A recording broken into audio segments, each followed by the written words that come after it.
Hello, and welcome. We're continuing with Pokemon Crystal. Last time, we defeated Faulkner. Narrowly. It was literally just a matter of getting Flaffy to be strong enough to take him on. But it worked.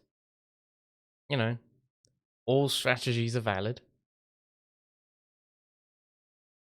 So yeah. As well get straight into it.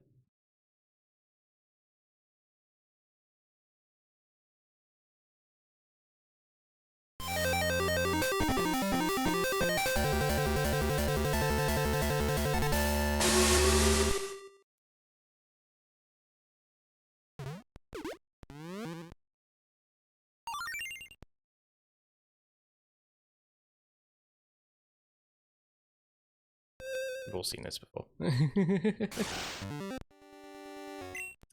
Every time I reset it, it forgets a time, but it remembers the time. That's pretty much accurate.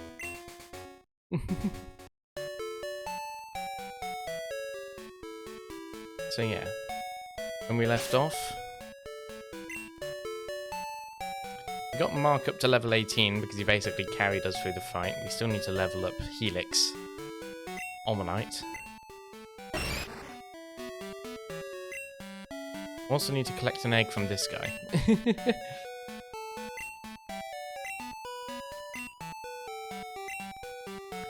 Okay. Need to make room for the egg, and in order to do that, I will briefly deposit egg.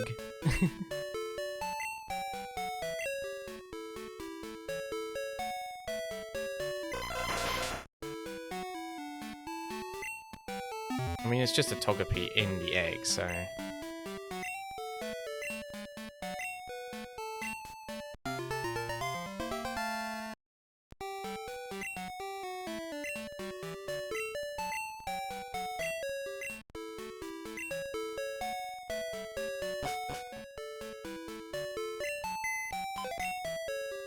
Immediately go back, swap them back around.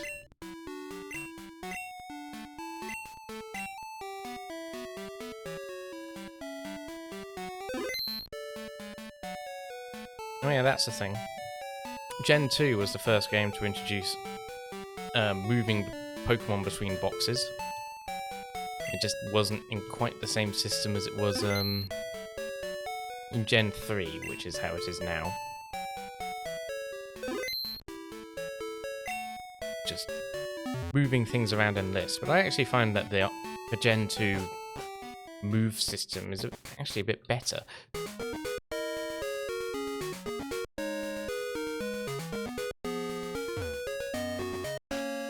Right.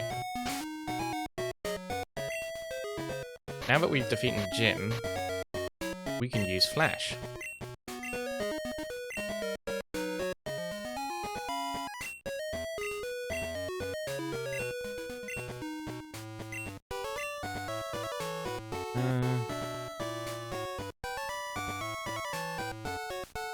I don't really need Thunder Shock since it's got Spark.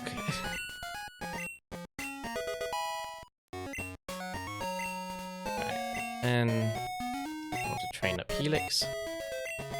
So yeah, before we proceed, get some more Pokeballs.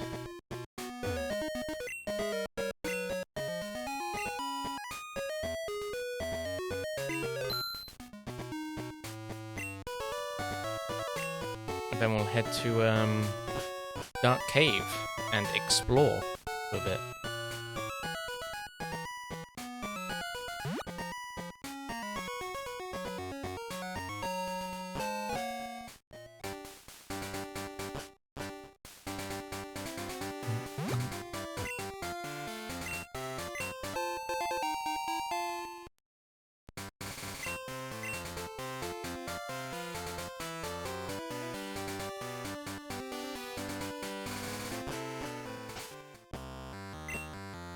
Best themes in all of Pokemon. Dark Cave theme. Okay, now I can see where I'm going. I didn't know there were stairs here. Yeah, this is definitely a different layout. Oh my god, Fanpy.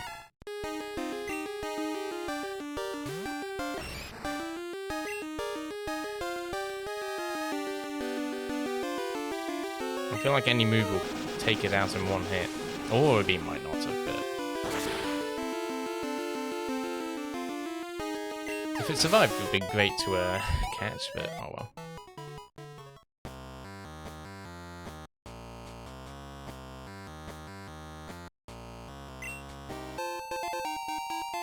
You get a long stretch of area, there's always going to be a hidden item somewhere.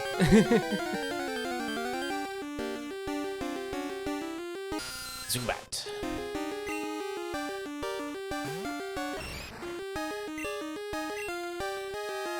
Ow. That's really gonna hurt.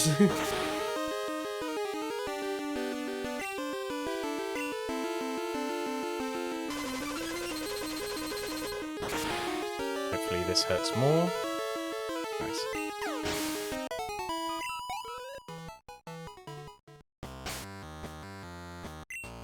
Do I have any potions left? No. Let's just hope we don't run into a Zubat again.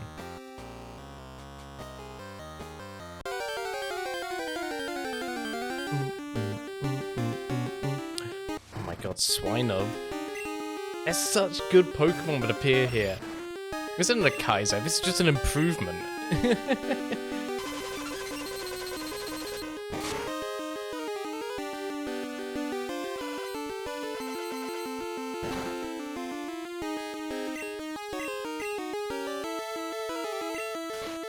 That might take me out. Yeah. Critical hit. Oh my god. Yeah, I can't look at the stats. I know you have Stun Spore.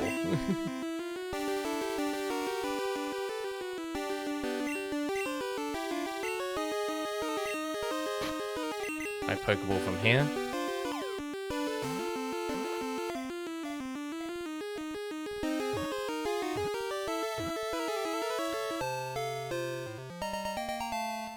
Swinub's another Pokemon that you rarely find. Like, in the base game, you don't find it until Ice Path, which is, like, just before you challenge the 8th gym. And it's like... this just improves the Pokemon distribution.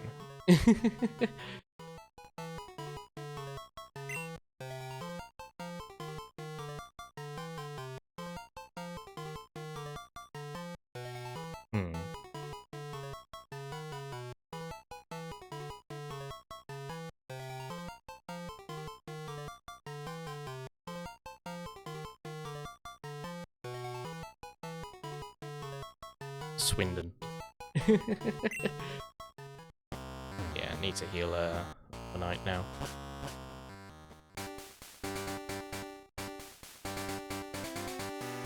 yeah, I have to go this way. Do you have any berries for me? No. What's the point in having you around?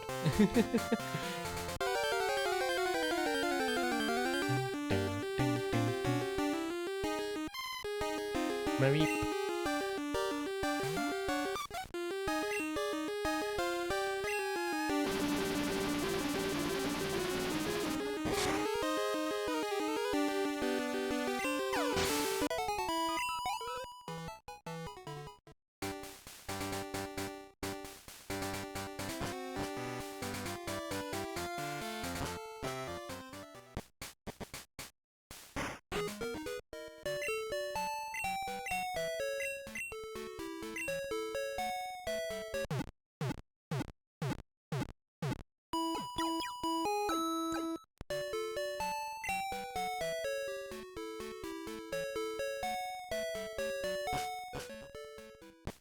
Return to explore.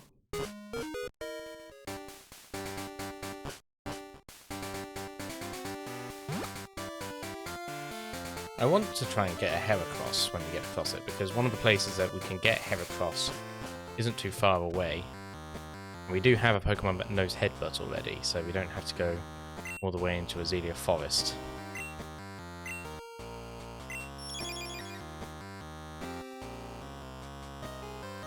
Okay, this is where I was getting stuck around.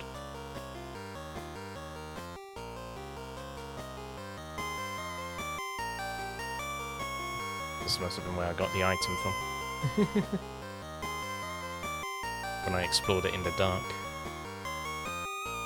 Yeah, they've definitely intentionally designed this to be as difficult to navigate as possible in the dark. There's nothing else here at the moment, it's all ledges. Which makes sense. Just Delibird, sure, why not? More Pokemon from Ice Path. Oh. I wonder if they fixed fastballs, because that would be really nice. Fastballs were originally designed to be better against Pokemon which are liable to flee. So Pokemon like Delibird or like Phanpy. But in the end, they didn't program it right, and so it was only able to actually be better on like 2 Pokemon. I can't remember those 2 off the top of my head, but it wasn't effective. They didn't do it right.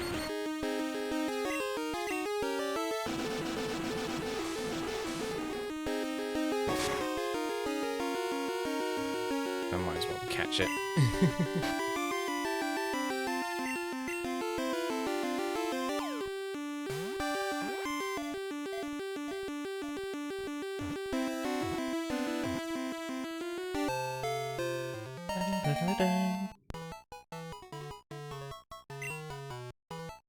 We caught a Pikachu.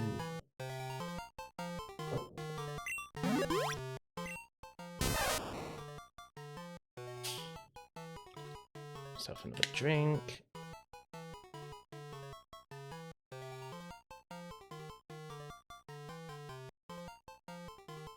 We've had so many opportunities to catch Pikachu, but I really didn't want it to be my electric type because Pikachu isn't that good. I'm sorry. They introduced an item in this game called the Light Ball. I don't know where it turns up here, but in the base game, you could only get the Light Ball from using Thief on Red's Pikachu on top of Mount Silver.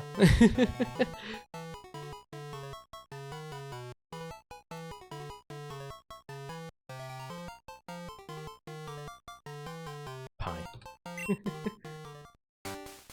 And like, you didn't know it was a thing. You literally just heard about it through rumors and stuff. I guess they did have some events where they distributed Pikachus with light balls as well. But the only way to get it in the game was through using Thief on Red's Pikachu. Come on. I know you're paralyzed, but you can do a little bit better.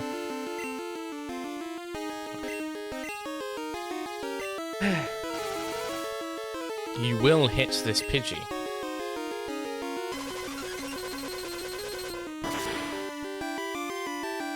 There you go. Critical hit.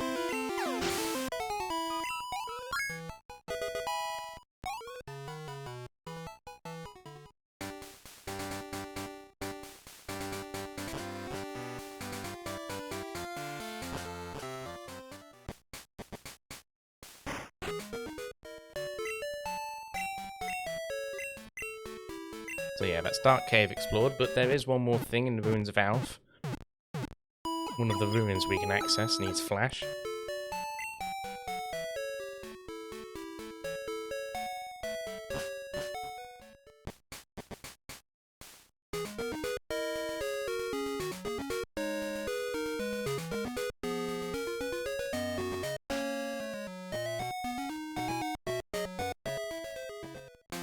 Will you give me Rock Smash yet?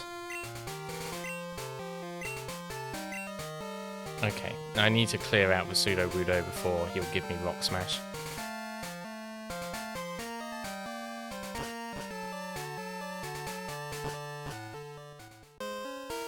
I'm wondering where you get Natu and Smeargle.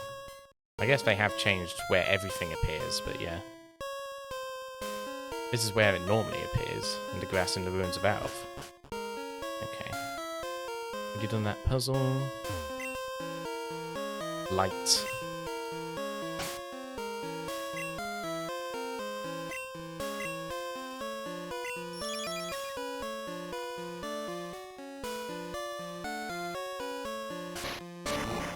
There you go.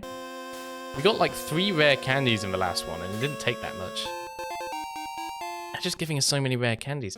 I don't use rare candies. Oh my god, a gold berry. That's a very good item. It's basically the citrus berry, but it's the best berry you can get. Gen 2. Of a rare candy. And an energy boost, that's quite useful. Don't need to go in the hole.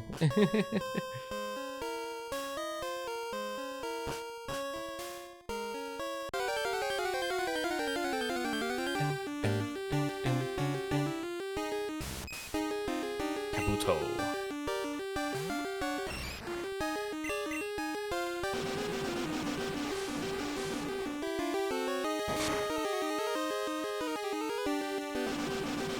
Opposing bubble beams. Who is stronger?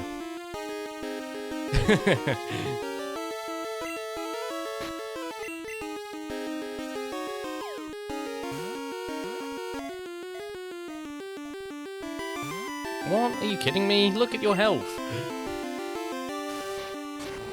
Okay, that's fine with me.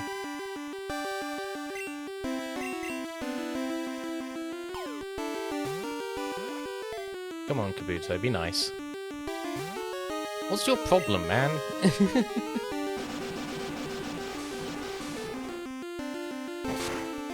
Omanite was a bit awkward.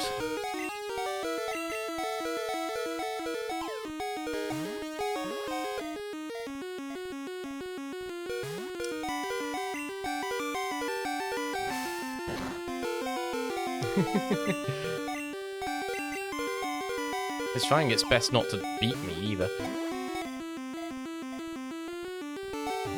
There you go. We still got the same mechanics as Gen 1, even though, like, the loops are more distinct. Pretty much the capture mechanics are the same. Almost the same.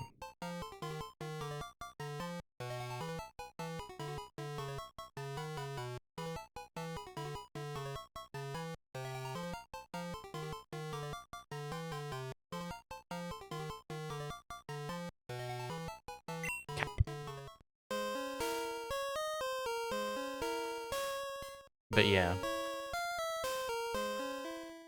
They got rid of the thing of you missing the Pokemon. Instead they just break out instantly.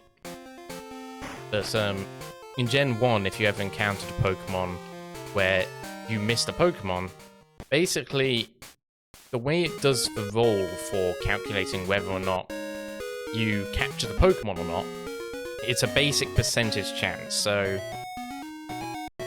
in modern generations, it performs a check with each wiggle, so you basically have 4 checks in total. Or is it 5? Yeah, you got 1 for it breaking out instantly, 1 for 1 click, 1 for 2 clicks, 1 for 3 clicks. Okay, so that's like 4, but yeah. But in Gen 1, it was just a base, like, roll, so if you didn't get the capture one, it would just break out, or do however many clicks it was based on the capture rate. So certain thresholds would determine how many times the ball would, like, wiggle. So if it was like a 10% chance, it wouldn't wiggle at all, it would just break out instantly. If it was like 30%, it would wiggle once, etc, etc. So that meant that it would always wiggle the same amount of times, unless it was a successful capture, in which case it would wiggle and then capture it. So basically, you find a Pokemon with such a low chance to capture that it just breaks out instantly, you just throw balls until it gets inside, and then you know for certain it's captured. That's how it's very easy to capture Pokemon like Mewtwo in a Pokeball. Ultimately, the Master Ball isn't that useful.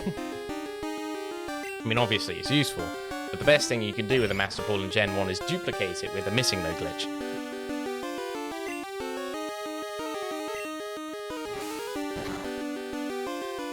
Critical hit.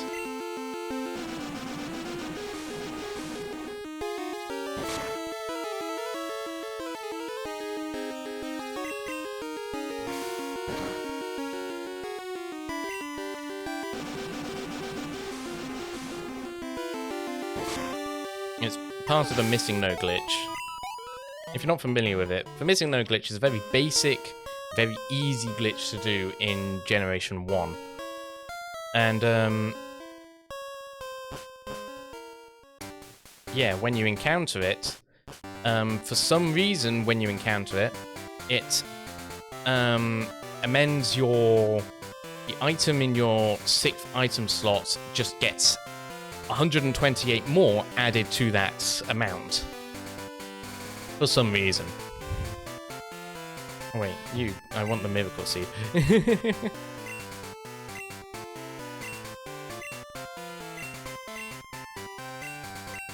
Thank you.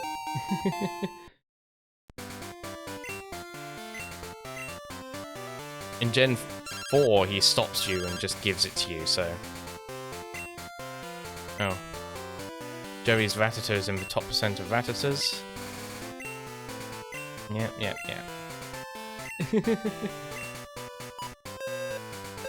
Thanks, youngster Joey. But yeah. The only negative thing that Missing No ever does is corrupts your Hall of Fame data. That's because of the way it draws the sprite. It actually overflows into other data. Basically, the data it uses to extract Missing No sprite is garbled data. It doesn't point to any actual sprite data. And so... Hi, Luna. I am hydrating. I am sitting up straight.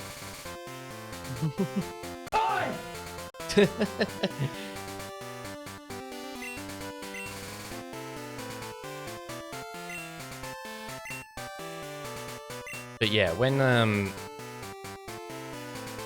you get given the oh, I can't go back.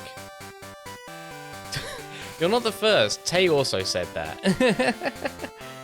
It's an exclamation mark. God, no one can read.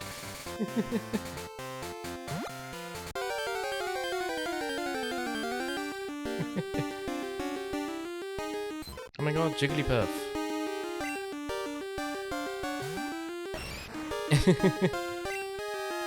But yeah, when you encounter Missing No in Gen 1, the way it draws the sprite, basically the sprite drawing buffers, which it uses to actually draw the sprites, and then put it to VRAM, is that section of the code is right next to the section which stores the Hall of Fame data. So basically, if you have a sprite that's too big for the buffer, it starts overwriting your Hall of Fame data, and that's why it corrupts it when you encounter Missing No.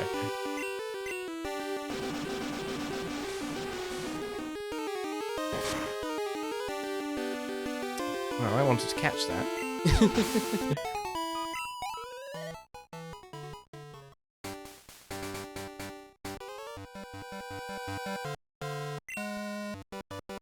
The first Pokemon game I played was technically Pokemon Mystery Dungeon Blue Rescue Team. Oh, sorry.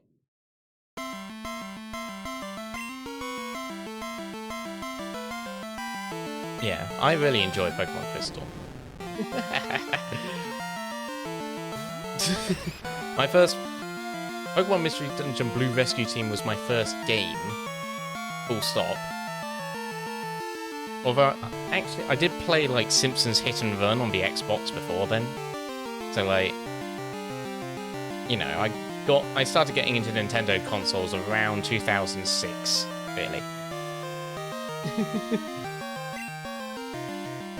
But yeah, my first proper Pokemon game, like, mainline series Pokemon game was Pokemon Pearl. God damn it. I'm trying to train up my Omanyte here.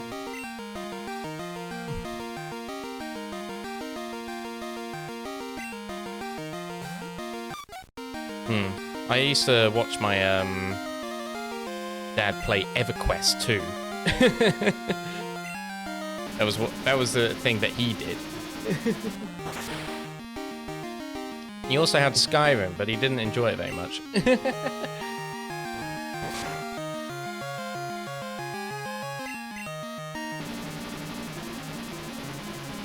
But yeah, eventually I learned about the retro games, and this was like the earlier games. I say retro, the earlier games before my time.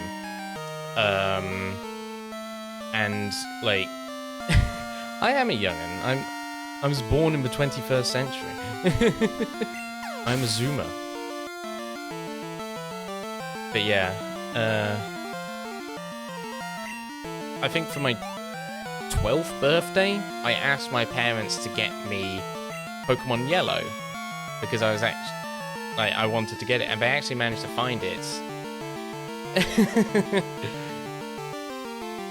That was nice, and that was basically my introduction to the Game Boy game Pokemon games.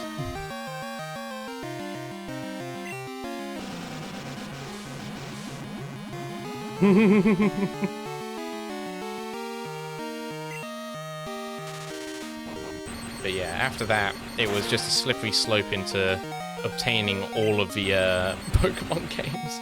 And now, I think the only Pokemon games I'm missing... I think literally the only Pokemon game I'm missing is Pokemon Blue. I have all the other mainline games. Apart from the latest generation, I haven't played that.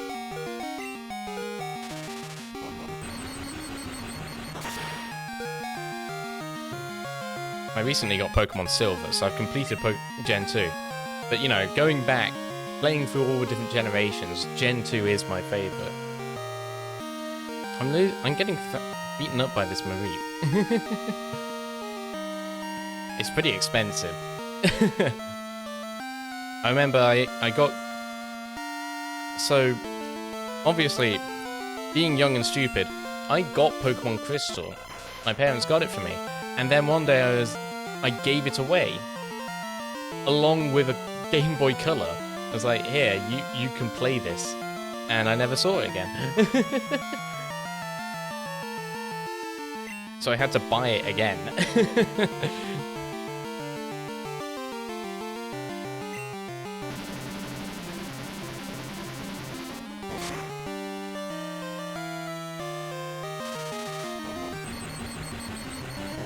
But yeah, it's quite pricey now.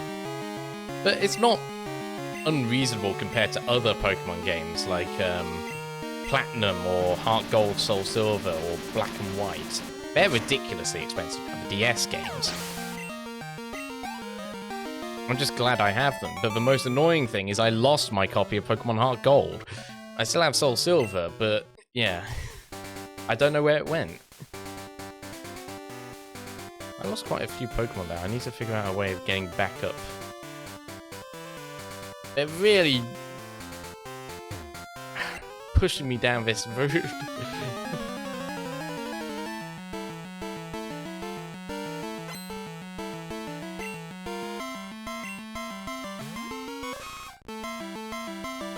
Yeah.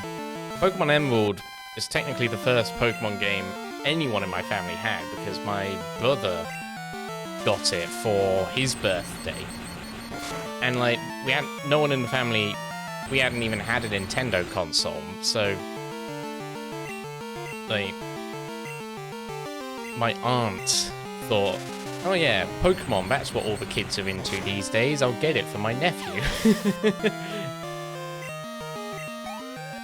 And so, because my brother had a Game Boy Advance, but I think at that point, the only game he had for it was Star Wars Episode 3.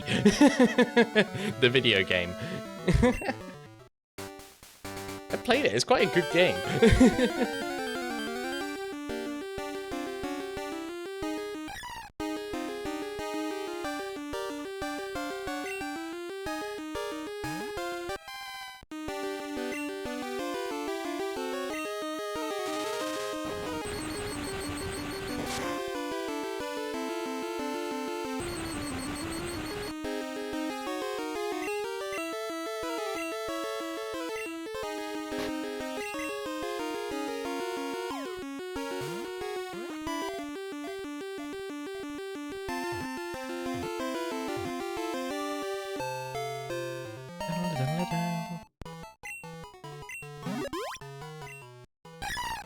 always like Hoppip's design. It didn't really come across fully in this, but it's like a... It's meant to look like a cat. It's like a cat cotton sprout thing.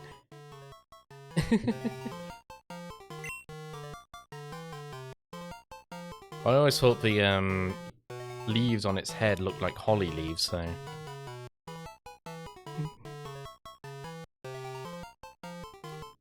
No worries, just... I mean, Monster Hunter in its own way is just like... Pokemon, but bigger. Oh my god, I have to deal with these fishermen. I'm moving Egg up front because I don't want to just give all my EXP. I think we had Pokemon before the balls. That was... Well, they had balls, but it's Pokemon Legends Arceus. Really good game. I need to finish it someday.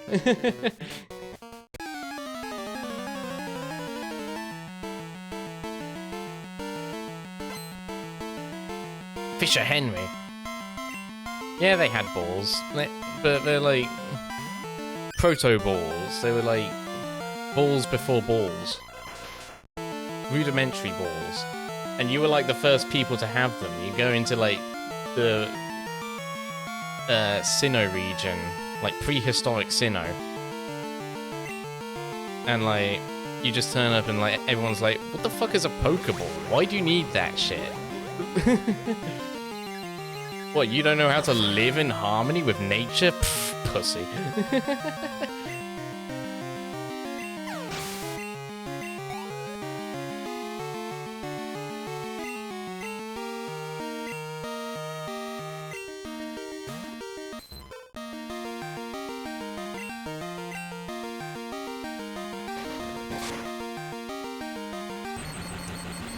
I'm really being afflicted with everything.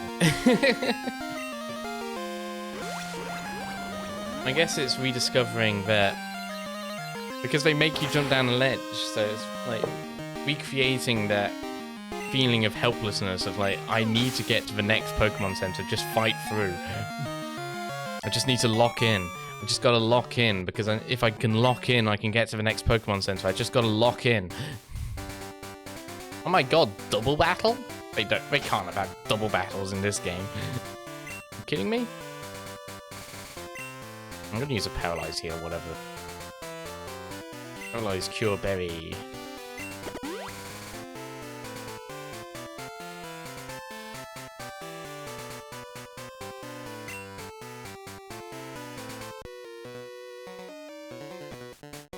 Whoa. I know one of the fishermen around here is one who you should add into your phone book so that they can call you whenever swarms of quillfish appear. But also, they might have redone the Pokemon encounters so that you can just get quillfish without it being a super rare Pokemon anymore.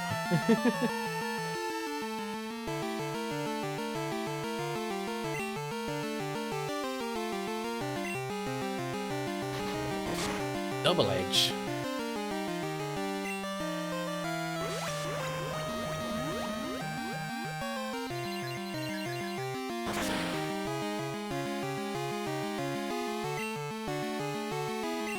Actually, think about it, I did beat Pokemon Legends Arceus, I remember now. Well, I beat the main story, I haven't done the post-game yet.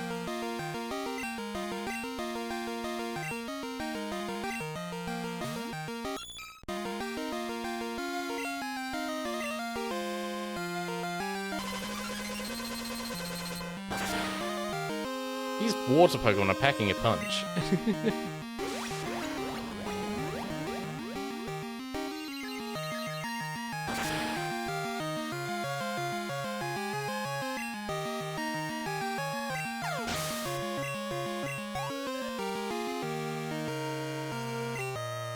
Chinchu. I like Chinchu. It's a very good Pokemon, actually. Just playing through the game. A water electric type is so good. It covers almost everything.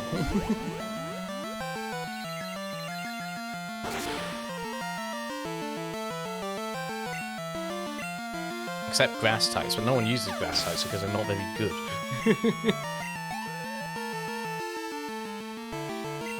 I say as I use a grass type. Oh my god, it's the gun Pokemon!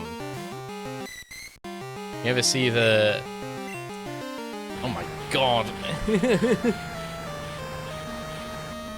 Flamethrower. Who? What fish has flamethrower?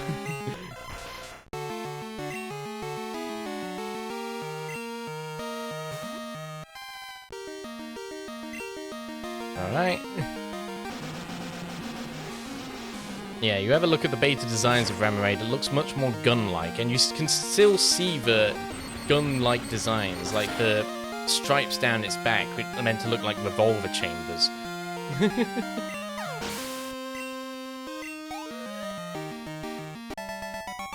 And an octillery is just an artillery gun.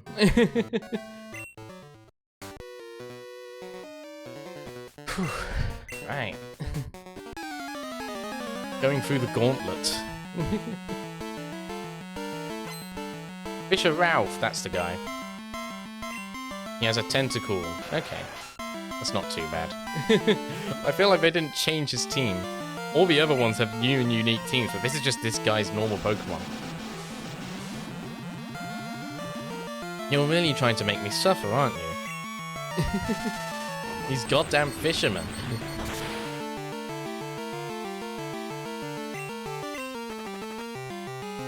Them and their high special defense.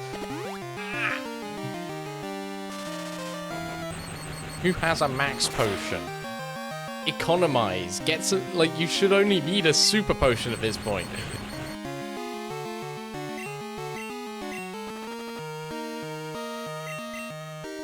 Oh, you're really going toxic store, aren't you, you bastard?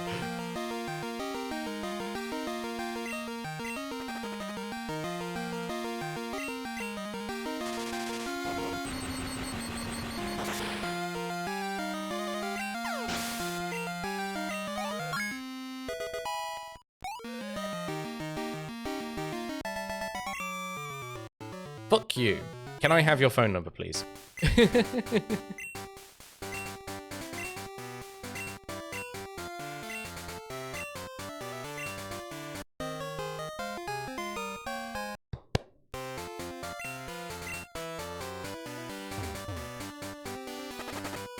God, will the pain never end?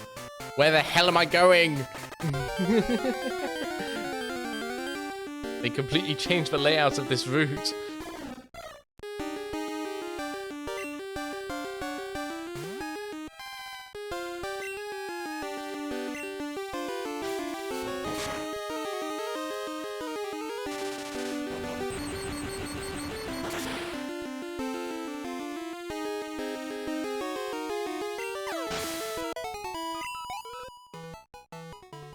I can use a poison cure thing.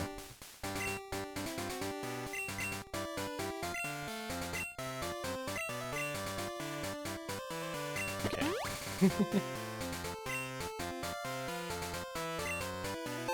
Oh my god, a great ball.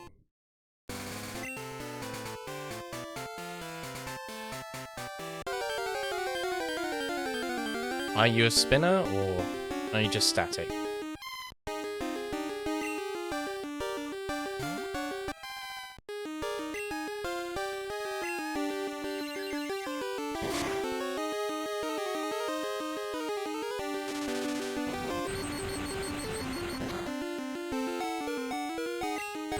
Oh my god. At least I'm red barring, so... Oh no wait, red bar only really works when it's a mono sound. It kind of still works, but... If Mark dies, we press on. If a Pokemon in front of you dies, pick up his rifle and keep moving. Snubble. What can Snubble do? It's not got Intimidate yet. Oh, it could do Metronome. Right, let's see. Thunderbolt! That's not gonna do much, but it's still... Oh, fuck you. Keep using metronome. Use explosion or something. Return! Oh no.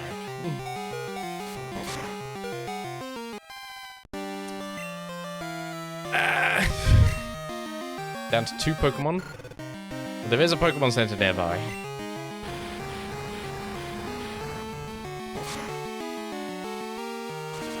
Nice, that's very good.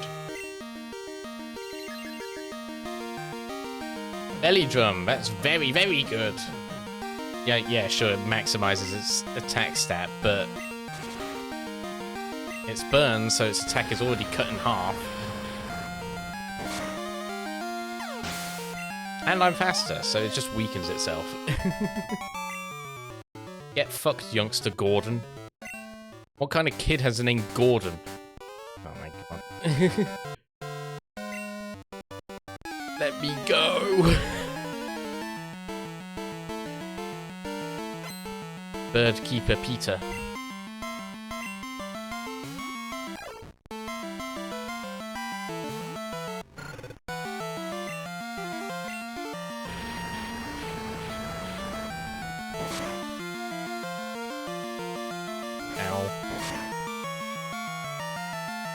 I need you to burn this Pokemon, Cole. I need you to set this bird on fire, Cole. At least it's not gotten a crit.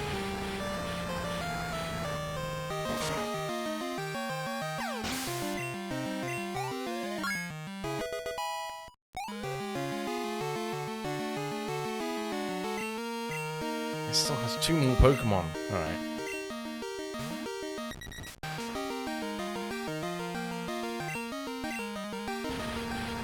I need you to burn it, Cole. I need you to cause it unending pain, Cole. Oh, fuck.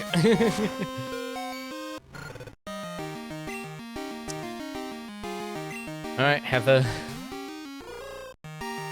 I believe in you. That's alright.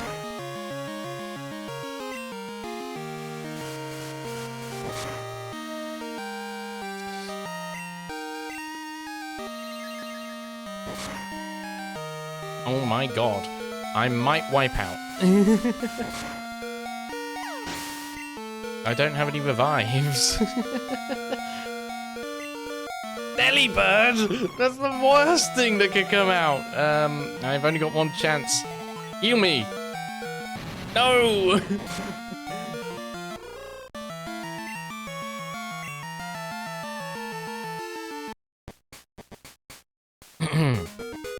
Well, at least my Pokemon got healed. Gonna take a quick break. I'll be back in a second.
returned.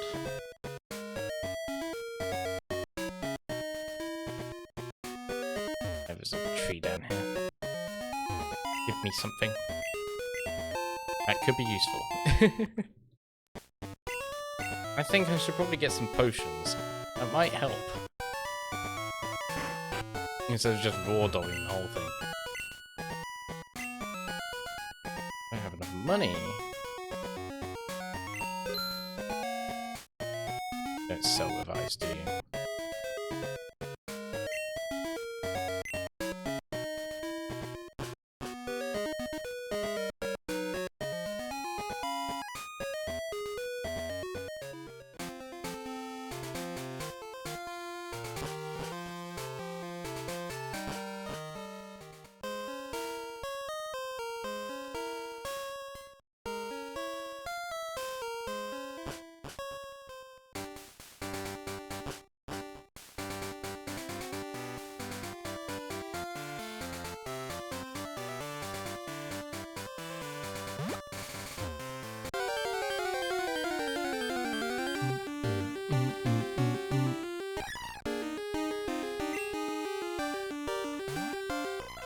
I think this is wrong.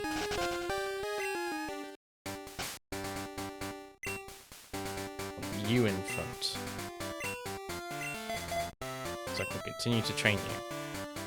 I don't know what level threshold I need for the Azalea City Gym. Azalea Town Gym. Not a city, it's too small. Make a Liz. Leader and female. Probably has double kick.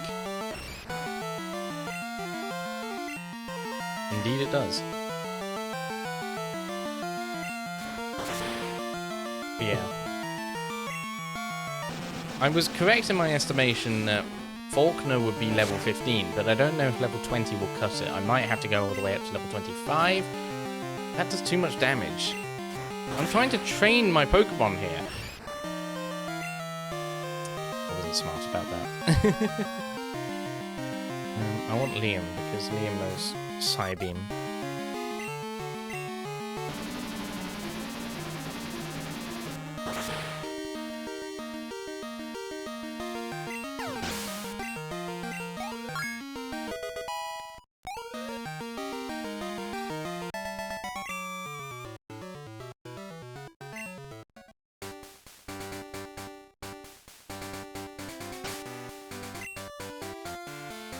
I need to figure out a better way for this. Anyway,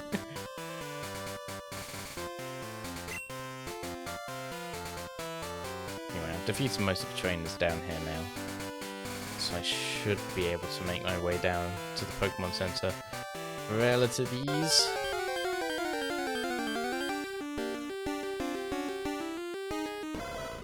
Boundless. This isn't a favourable matchup.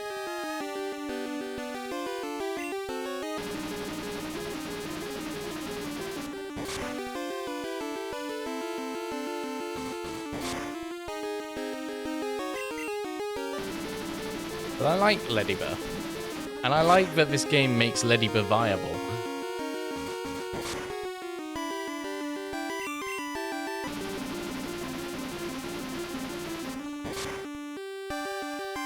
Oh, why do you have to quit? I was going to catch that.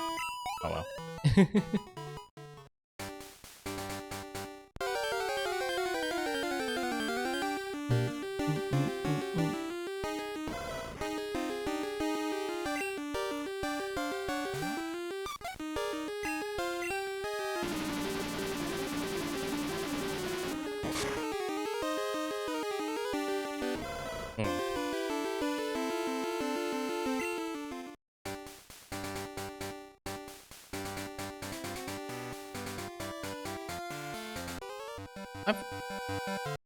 Oh yeah, I never beat you.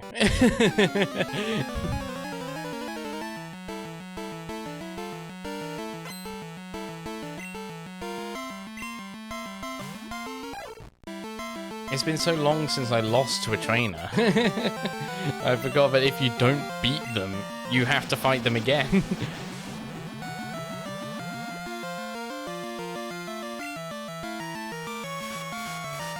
probably going to take out Liam. Yeah. But I got the toxic off.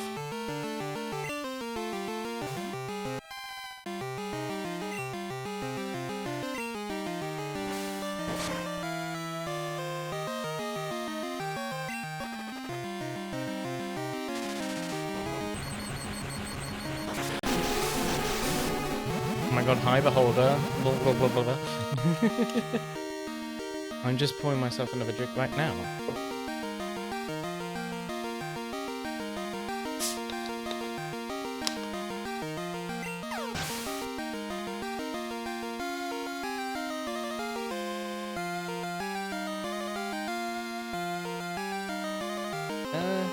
It's a bit early, but I am just drinking rum and coke because I deserve it.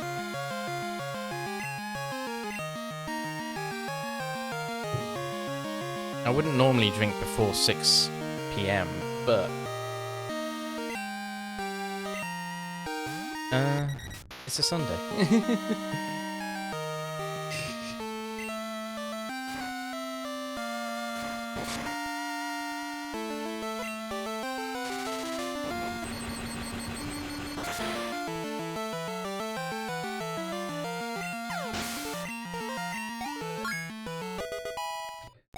Mark is level 20.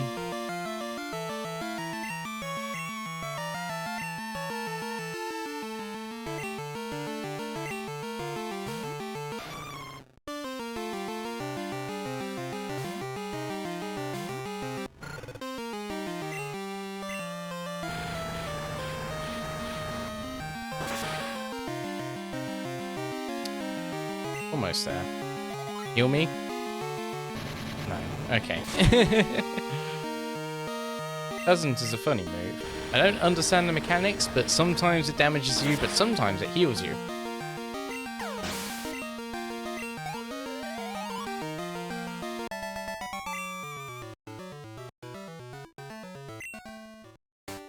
Right.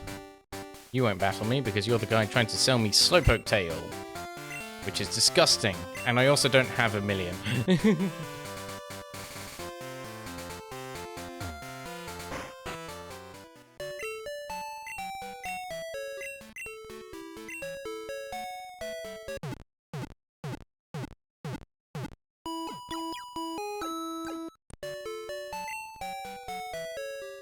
Now, the better, more important thing here is getting the fishing rod.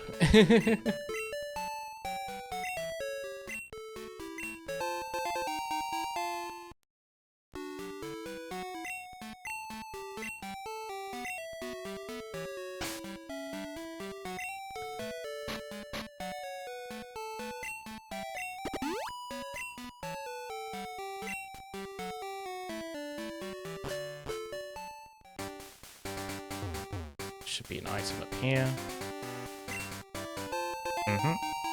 I remember things. Right. They turned this route into a labyrinth with one set path, which is quite unique. But at the same time, it means that I have to go all the way back up to the top of the route in order to get an item that's right at the start, but you can't access.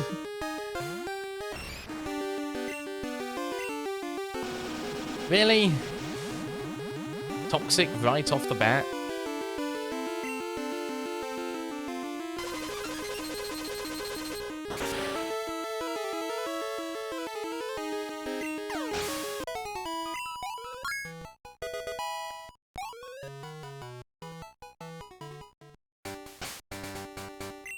I'll just go items.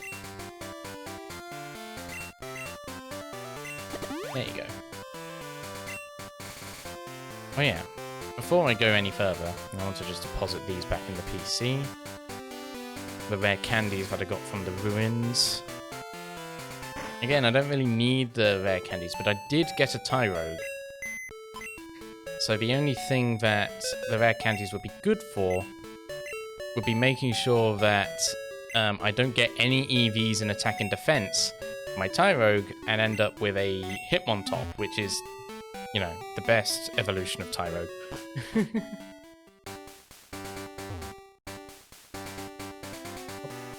Oh, the grass is... I thought, there was grass here before. No, there was grass here before. Am I stupid?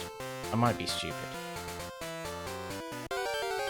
Just a quick warning, an ad is starting in 10 seconds-ish, supposedly. We'll just say you can avoid the ads if you get a Prime subscription.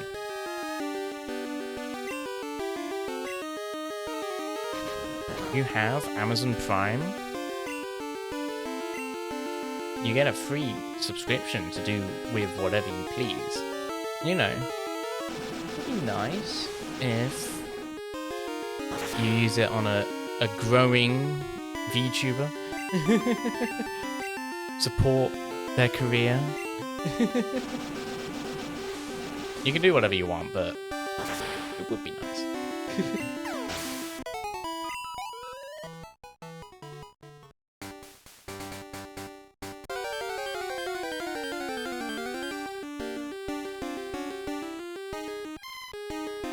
A reap might kill me.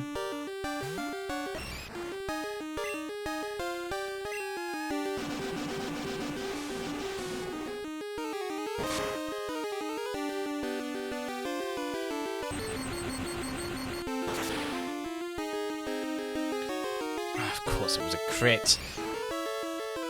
I'm in eternal pain and suffering.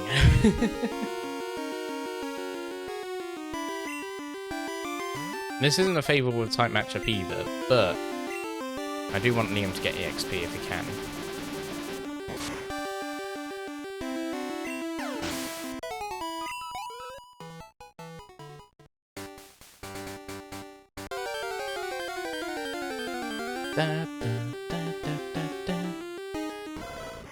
I don't think Growlithe actually knows any fire moves.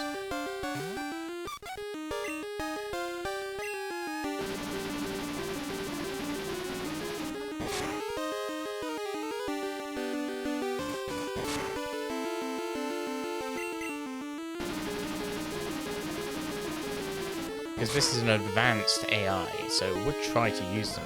Instead it uses Roar and cucks me out of capturing you again.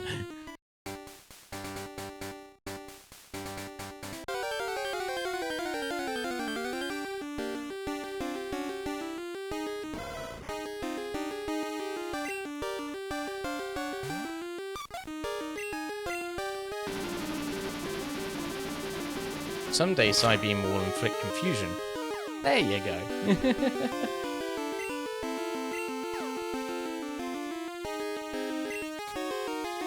That's perfect.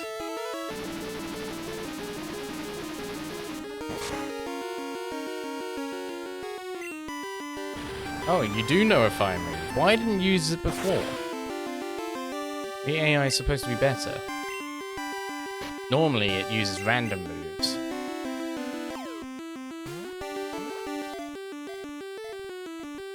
But I don't know how Kaizo deals with wild Pokemon. It might be random.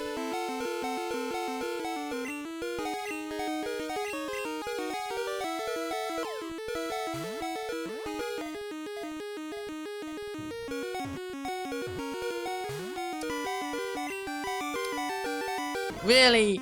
Really? Really? This is... No, the Quick Ball won't even work, because it's just using Raw. I need a Pokemon with mean look.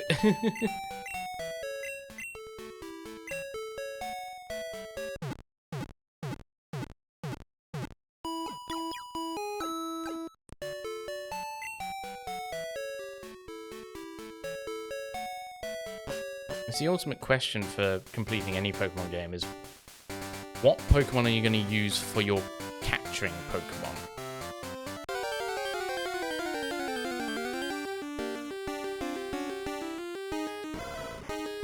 Because in Gen 2, it's a complicated question. In later generations, it's very obviously, especially after Gen 5, it's very obviously Parasect. Well, actually, Breloom even is very good at it. Because their hidden abilities are Damp, which prevent which prevents Pokemon from self-destructing. So, prevents them from using self-destructive explosion. But, like, both Breloom and Parasect are able to learn False Swipe and Spore. And also Sweet Scent, which is quite useful. And so that makes them the best Pokemon in later generations for capturing Pokemon. But in Gen 2, so many Pokemon flee, and so many Pokemon use Roar, that really it's better to have a Pokemon like Ghastly or Haunter in order to be able to use Mean Look and keep the Pokemon where it is. And they can also learn Hypnosis.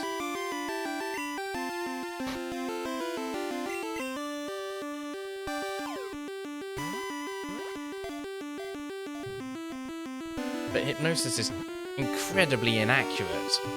That's why Spore is so good, because it's the only sleep-inducing move which has 100% accuracy, besides Dark Void, which is the signature move of Darkrai.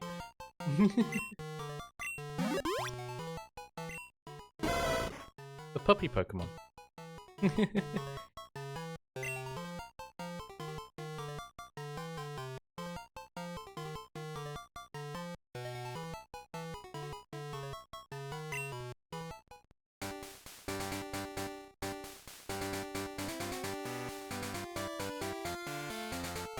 Alright, item.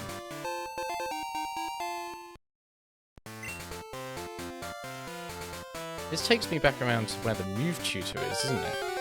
So you don't require cut to get here. There's a move tutor up here who teaches Roar. In Gen 4, they basically got rid of move tutors and replaced it with just a guy who gives out a TM. In this game, they went all in with having him be a genuine move tutor.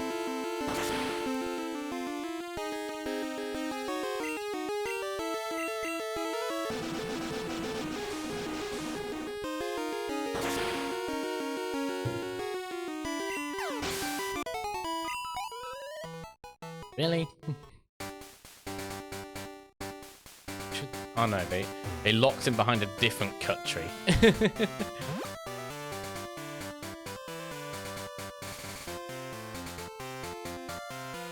I do like... I mean, the main appeal of Johto is that it is so branching, and that there are so many optional areas that you can go to. It feels more exploratory. Just because, like, you don't necessarily have to visit places like the Ruins of Alph. And especially after Ecruteak Gym, the game branches out. In quite a major way, actually. It's the first and pretty much only game which lets you decide the order, like, significantly decide the order of how you do the gyms. Like, Gen 1 lets you do the Vermilion Gym whenever you want, and Gen 3 lets you do the Dewford Gym whenever you want, but in reality, that's just... They very much point you in the direction of those gyms, but, like, in Gen 2, you can take, like, there's literally a fork in the road that you can take, and you can either go west towards Olivine and across to Cianwood in order to take on those two gyms, or you can go east towards Mahogany Town and take on the gym there and also Team Rocket. And I feel like, narratively, it almost makes more sense to go to Mahogany Town first. Because, like, you experience the Lake of Rage, you go there, and you take on Team Rocket.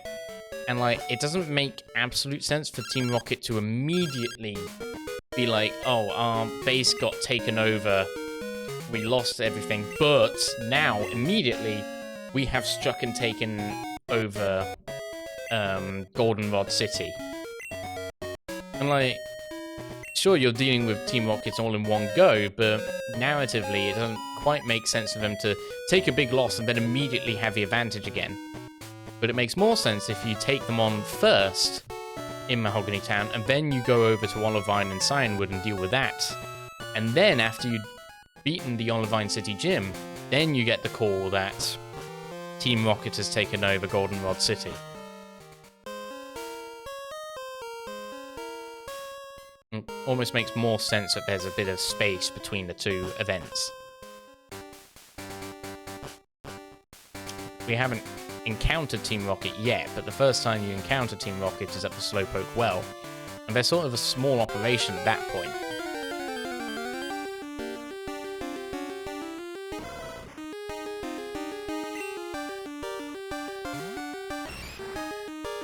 Like they're literally just doing a money-making scheme. But eventually you find them and they've got this base set up, and they're, you know, manipulating the Lake of Rage, the weather system there, in order to create Gyarados and force Magikarp to evolve, so they have a bunch of strong Pokemon they can use. I mean, they do that, but you never actually encounter any Team Rocket Grunt using a Gyarados. I guess you come in before their operation can take full effect. But yeah. I should have used a potion. It's just a Hoppip.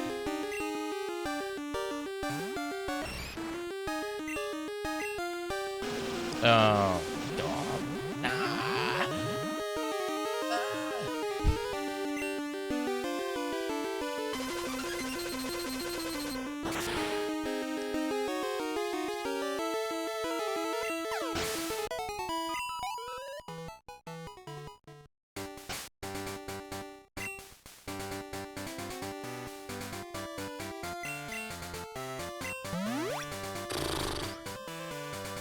I don't want my poison the whole time, but I don't have anything to deal with it.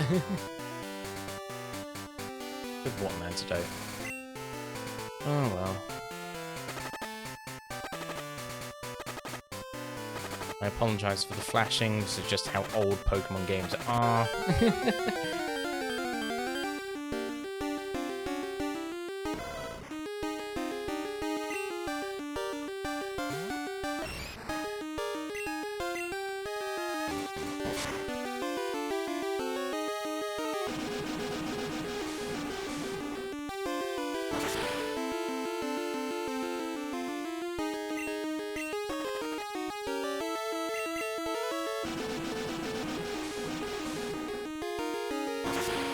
Level 13 at least, that's nice.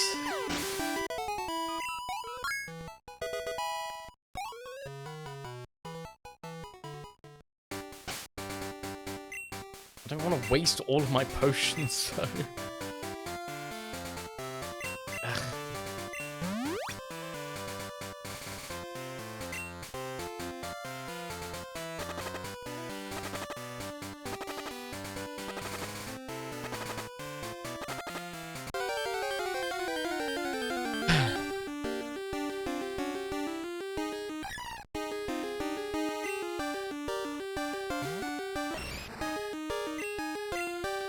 Really?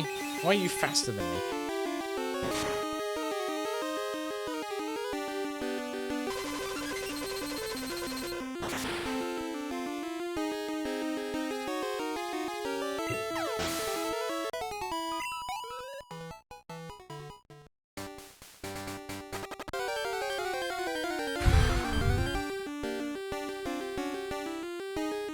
I should be able to take out Growlithe in one hit now.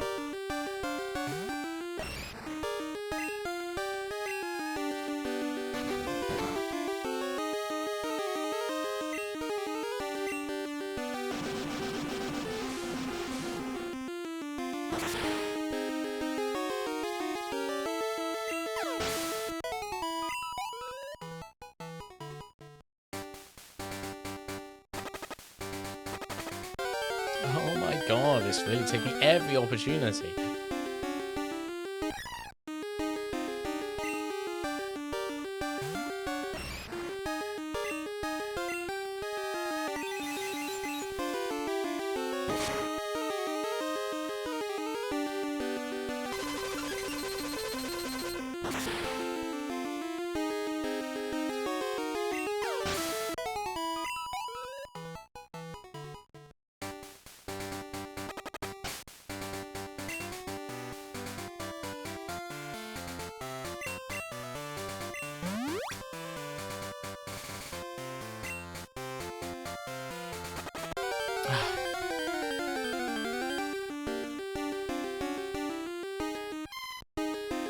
be a problem.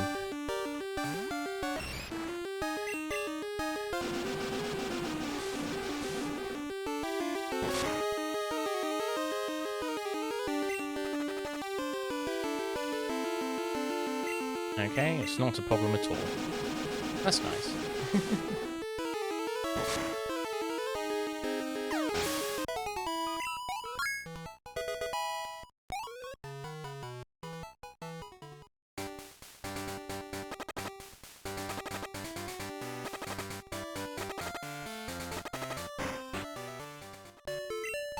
Okay, done everything we needed to.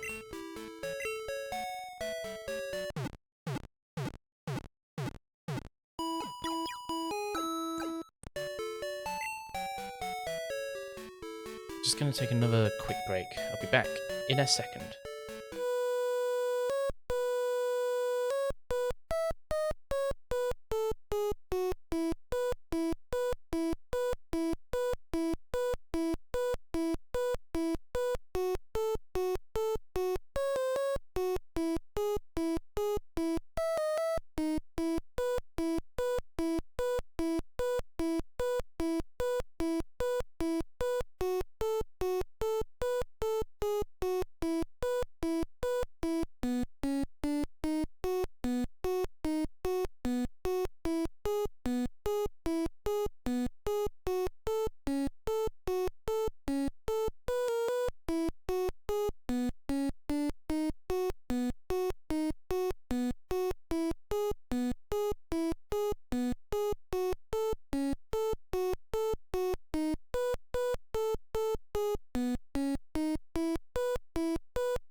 I return.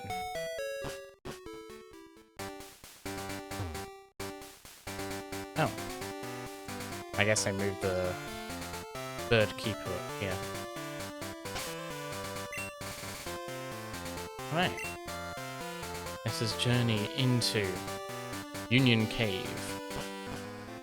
Oh, they made this dark as well. They made Flash mandatory. It does have the same layout though, so I could journey it with my eyes closed. Interesting.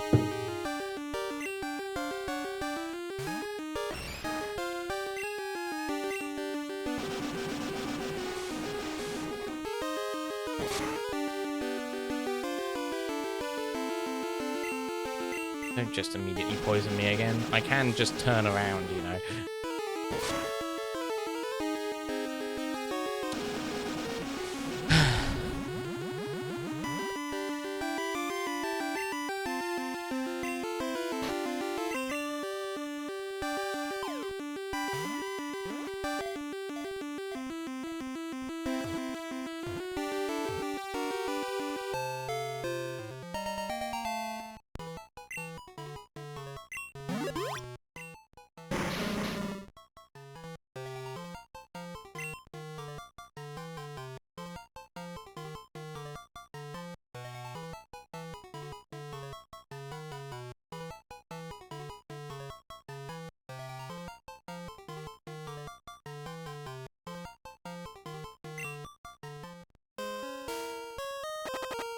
Immediately turn back around, make my way back up to the Pokemon Center, deal with the Toxic.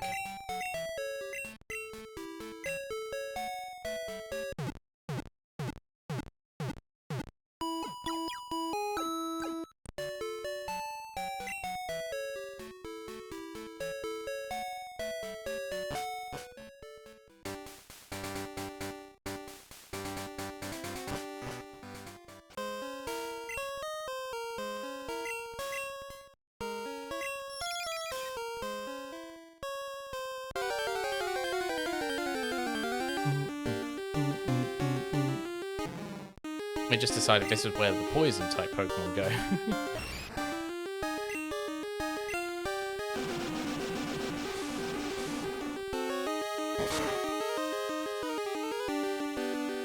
Oh no, that's gonna be bad. Why do you know Mega Drain? Need to switch Pokemon. Who's gonna not die immediately? I think Liam.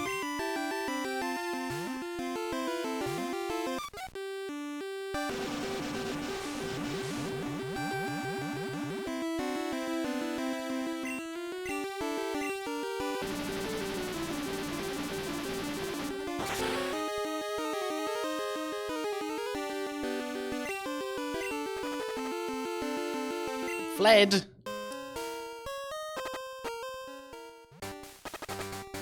Cause all this pain and misery to me and then just run away.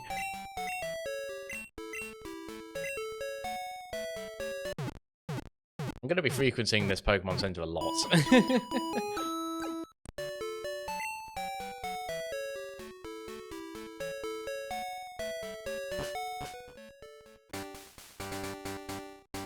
I want to try and play it safe because I can't risk losing more money. Why am I in here?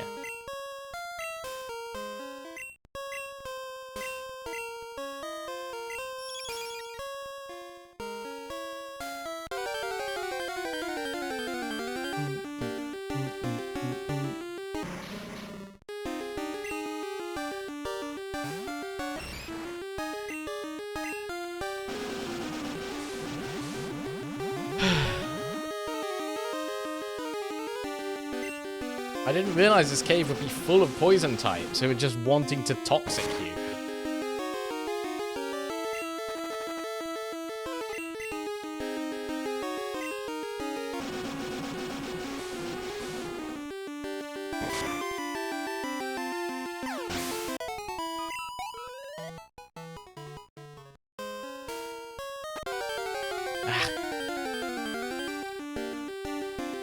Elekid?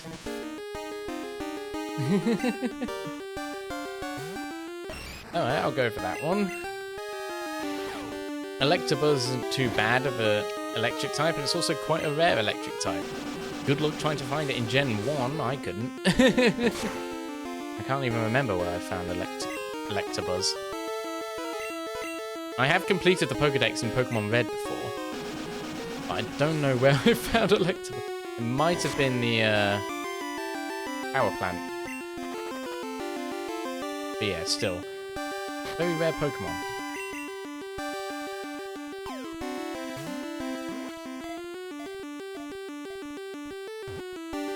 Oh, come on.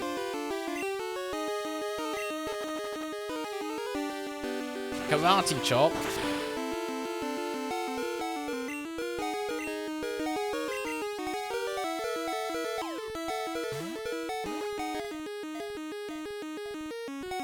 Oh, what?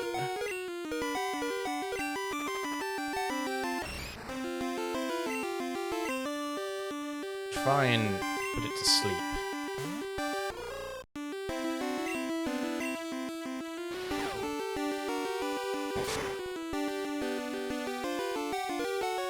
Ow.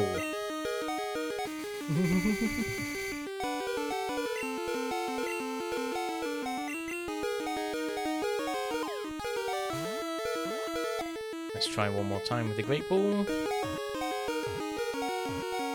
Oh my god, it's asleep. Come on.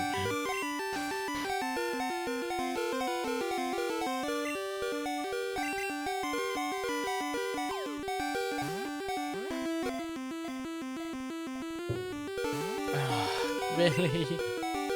Catch rate isn't that high. It's a baby Pokemon. I get you're normally not supposed to be able to encounter it in the wild, but still. There you go.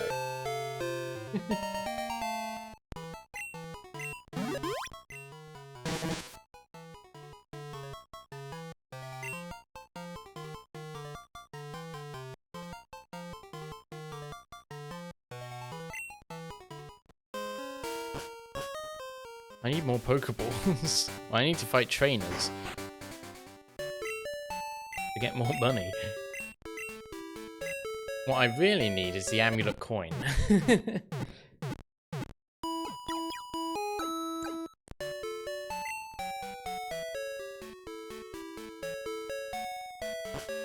Yeah, I can use Electabuzz after Mareep fully evolves. Well, Fluffy evolves into Ampharos. Oh yeah, that's the thing.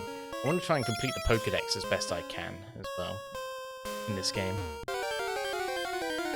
And that means switching out my Pokemon when they're fully evolved.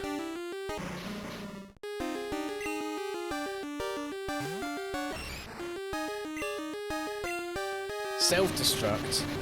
Hi, Val. Okay, I survived that.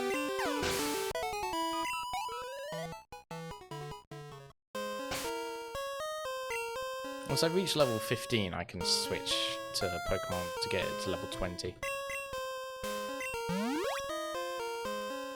Cole is first in line. Ica. At least he'll have rock-type Pokemon instead of all of these poison types around here.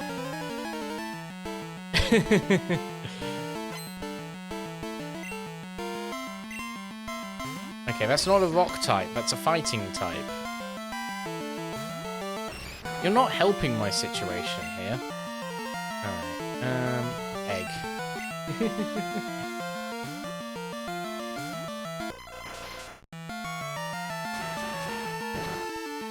I want to survive a bit. Stab Psybeam.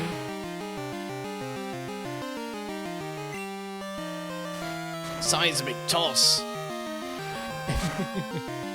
I like how it just picks up a mini planet Earth and just throws it at you.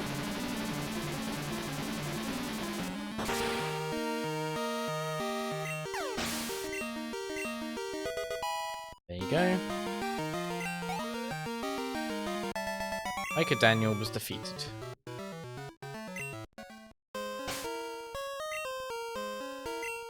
Right, now I need to try and train up a fire-type Pokemon in a place where rock types are liable to appear.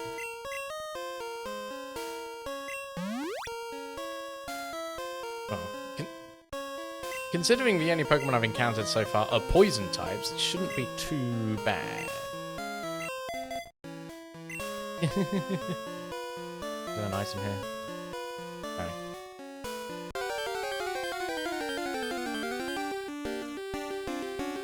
Diglett? Oh. Normally the only place you can encounter Diglett is in Diglett Cave. You have to get to the post-game in order to encounter it. Ow. Because Diglett is stupid strong. So is Dugtrio.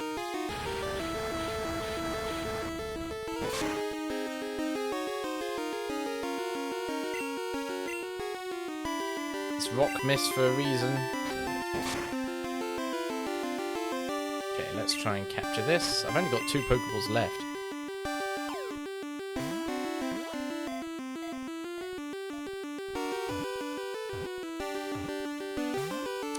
Oh, come on.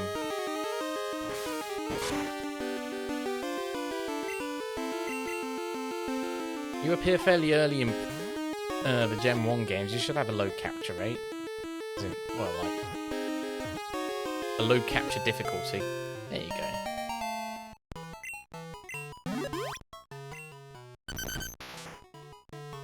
But I am out of Pokeballs now. If I encounter a shiny... Shit.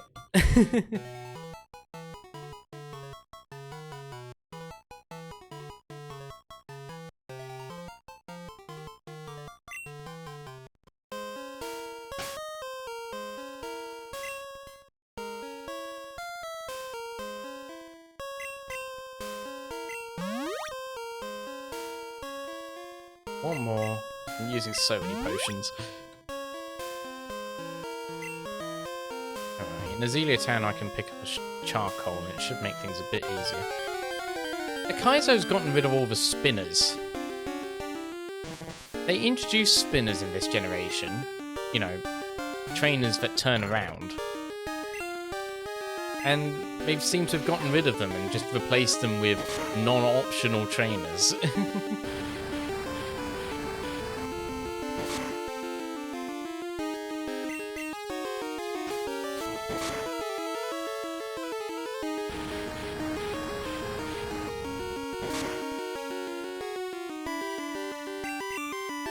Karate Chop.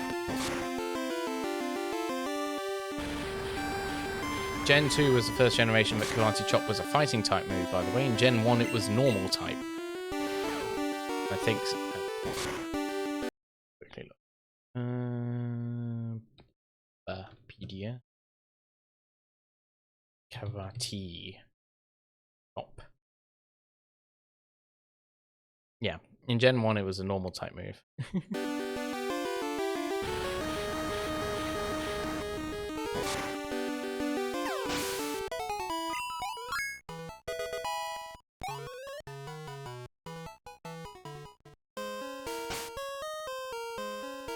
I don't know why it was a normal type move in Gen 1.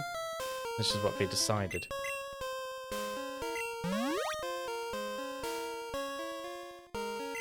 Yeah, friendship is nothing to me.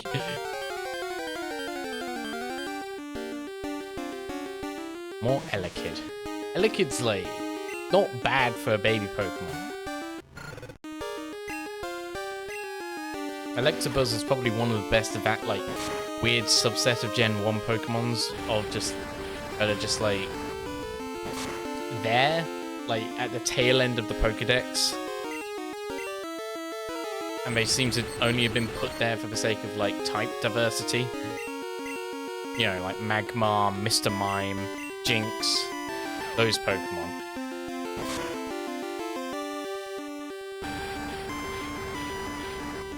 Which all ended up with baby Pokemon at one point or another.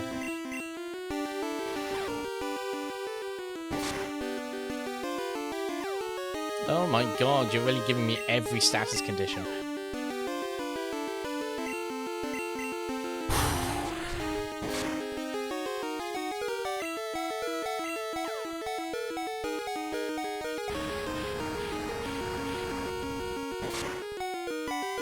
I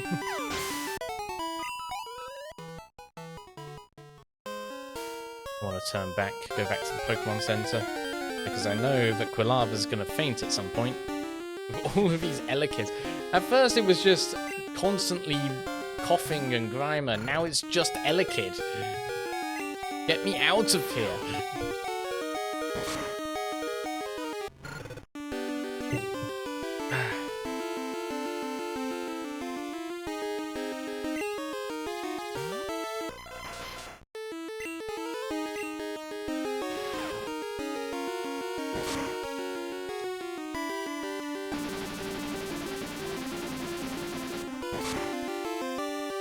Lack of certain combination. Well, if you want a grass psychic type, you've got Execute right here, but like this distinguishing thing about those weird Pokemon at the end of a Kanto Pokedex, just before you get to the Dratini line and the legendaries, is that they're single evolutions in Gen 1. They don't evolve, and they don't evolve from anything. And most of them got baby Pokemon in Gen 2. For some reason. So like Hitmonchan and Hitmonlee and Lickitung and that lot.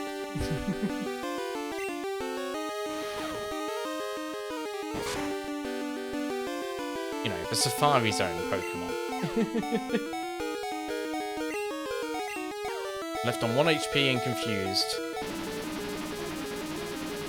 These Elekids are doing too much damage to me. Come on, you can hit the toxic.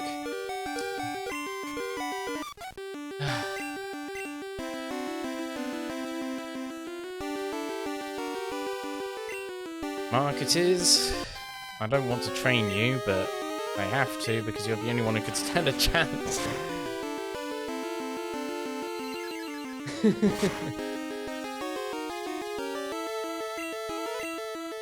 What were the full selection of baby Pokemon? They added Pichu because Pikachu is an icon. They had Togepi to introduce the concept of eggs and egg Pokemon. Then they had Elekid, Magby, Smoochum, Tyrogue. Were there any others besides those? I think that was it. They did plan to have more baby Pokemon, but they got cut. If you have a look at the Gen 2 betas, which I do want to play at some point, because people have made ROM hacks based off of the Gen 2 betas, because it got, like, they found a version of that and cracked it to the internet.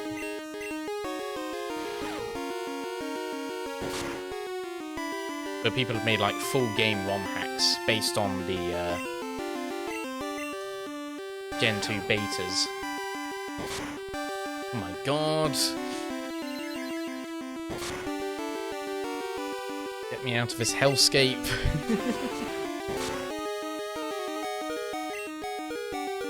It's like, because they had so many Pokemon planned for Gen 2, and it's a shame that they didn't implement them all.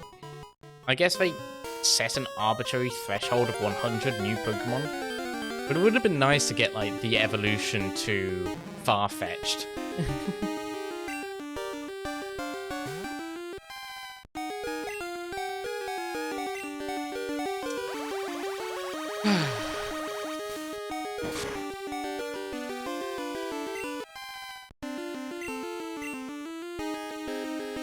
I'm rapidly running out of Pokemon here.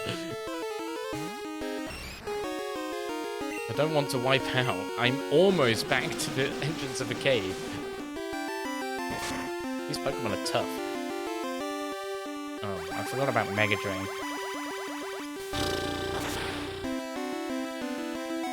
I lived, but it's restoring so much HP. I think Helix is done for.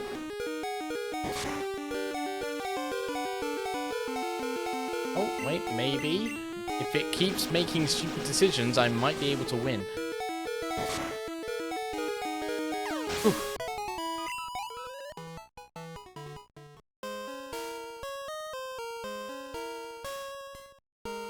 No, it was Sword and Shield that they introduced Surfetched, and yeah, it's very annoying to evolve.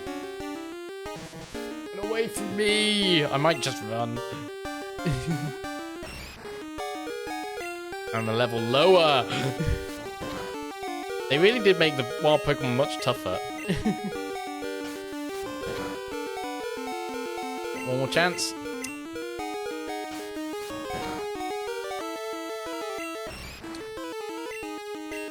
Sometimes the Pokemon just have a bloodlust, and so they need to take out whatever Pokemon you have in order to let you go. But no, yeah, Surfetched was Sword and Shield. I do kind of like the design of Surfetched, but the original design was like a swan Pokemon, which had a sword, which I think would have been cooler than just a duck with a ridiculously sized sword.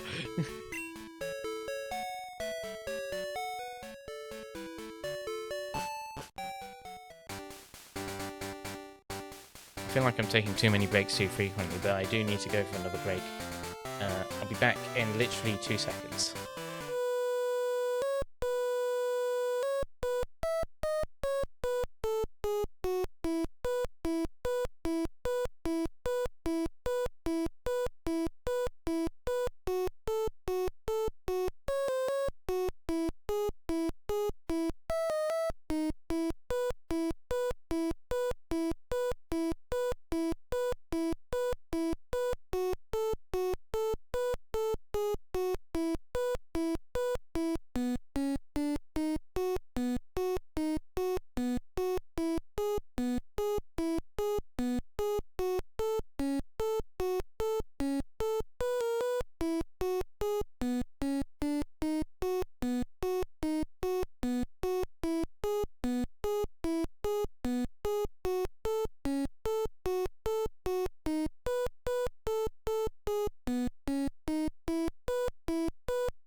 Okay, I'm back.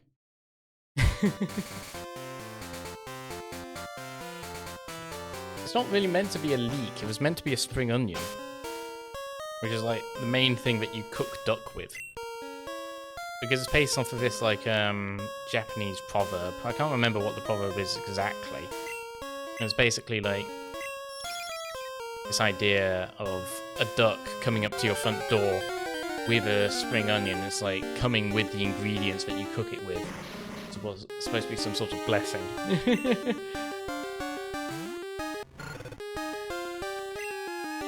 No one asked for Duck's opinion, of course, but yeah.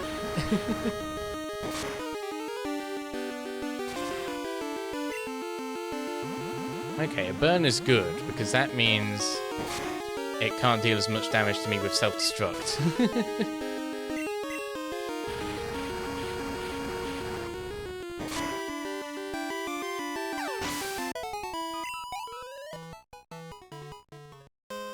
But yeah, leeks and spring onions bear a striking resemblance, but they're completely different. Leeks are quite nice though. Like, I haven't had leeks in ages. I should make something with leeks.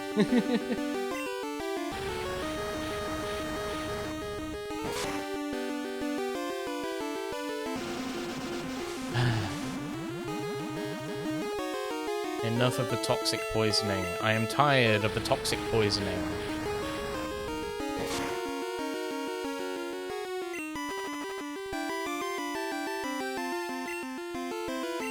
Oh wait, I don't have any Pokeballs, do I?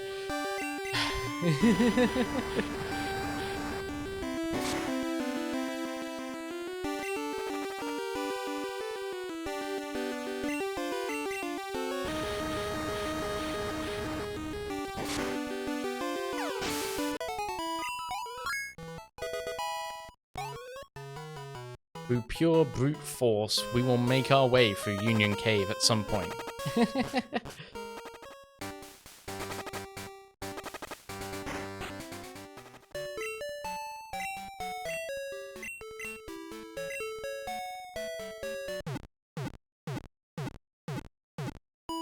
I think I should probably level up my Pokemon to level 25 at least. I'm gonna take on Azalea Gym. If they scaled it correctly, then you get to like level 80 by the 8th gym, ideally. I don't know how they've done it, because a 5 level gap between the first gym and the second gym is not significant.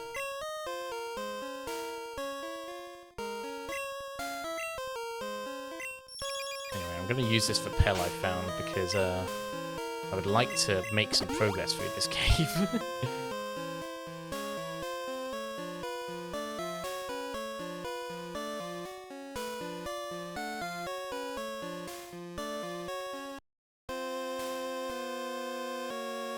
Change the layout of this area as well. Right. Fire Breather.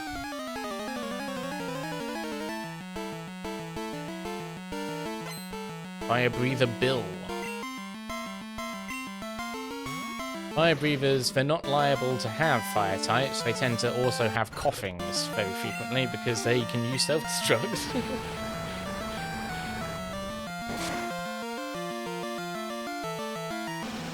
But mostly they use Toxic.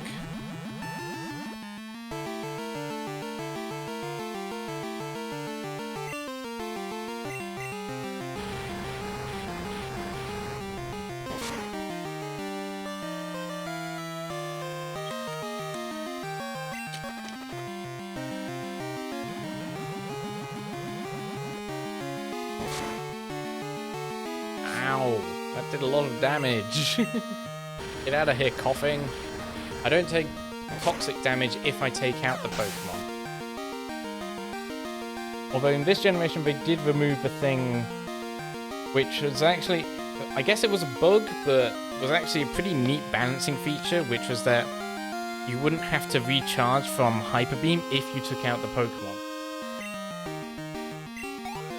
Which is a good thing from Gen 1. There's a lot of nice things from the Gen 1 meta, which I kind of miss, because it like makes sense in its own way. And like, yeah, it was strict, and like Psychic was clearly superior to everything else. But at the same time, that sort of strict hierarchy was interesting in its own way.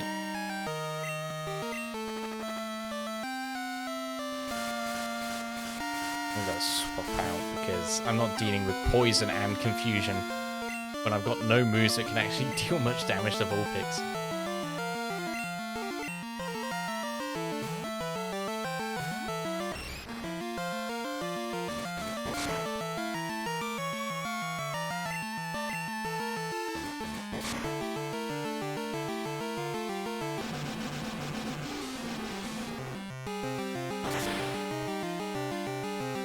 Almost. Oh, speed fell. That. Oh man, I still don't outspeed it.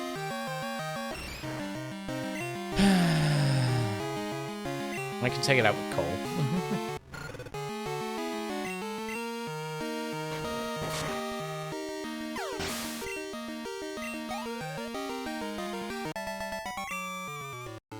All right. You turning once again.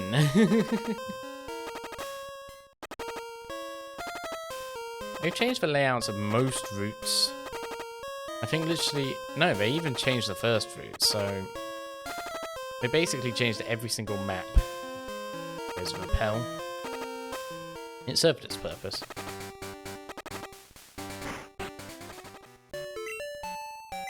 And, you know, it's a nice original spin, but they do sort of make it ridiculously difficult. No one likes a random encounter when they're not looking for it.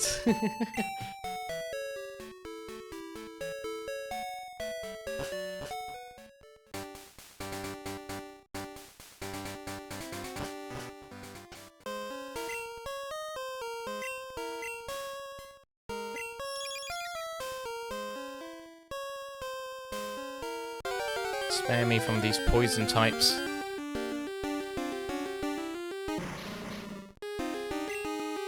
Can I just run? Okay. I'll take on the yellow kids, but I'm so tired of the coughings and grimers. Knows magnitude, doesn't it? Yeah. How much does that do? Significant damage. If I get another one of those at 7 or above, I'm dead. That's fine.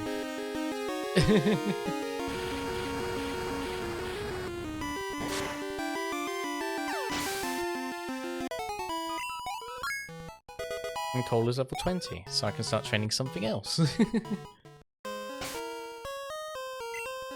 Next in line. Egg. Almost adept at dealing with all the Pokemon that appear here.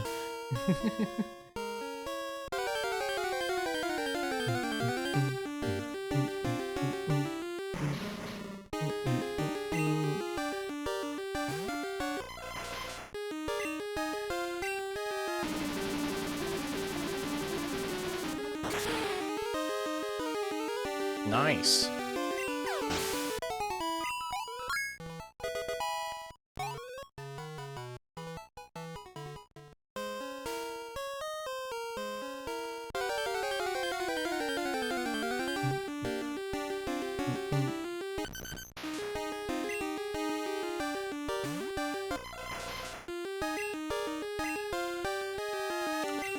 No matter what magnitude you do, it will not impact me. It's so useful that upon capturing Execute, it knew Giga Drain, which is, I think in this generation, the most powerful grass type move you can get.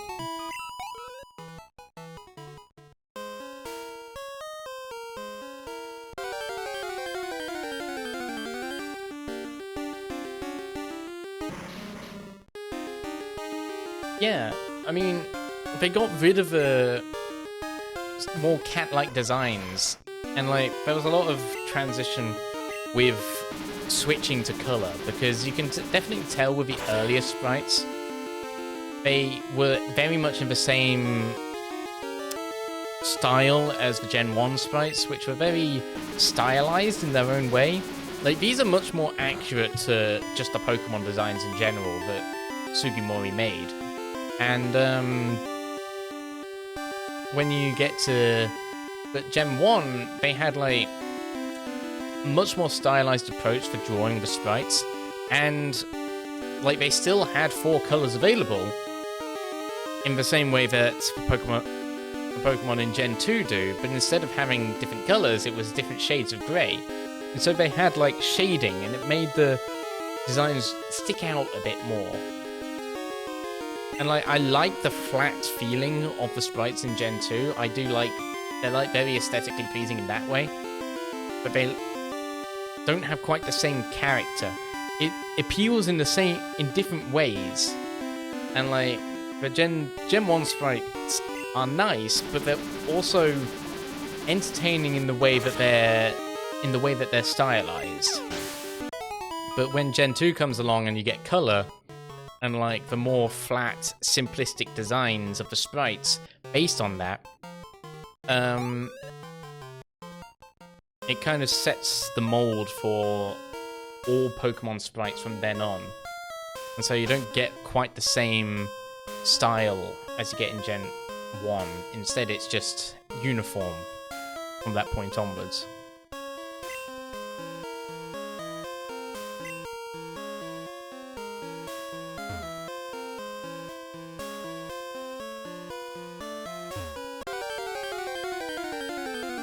But yeah.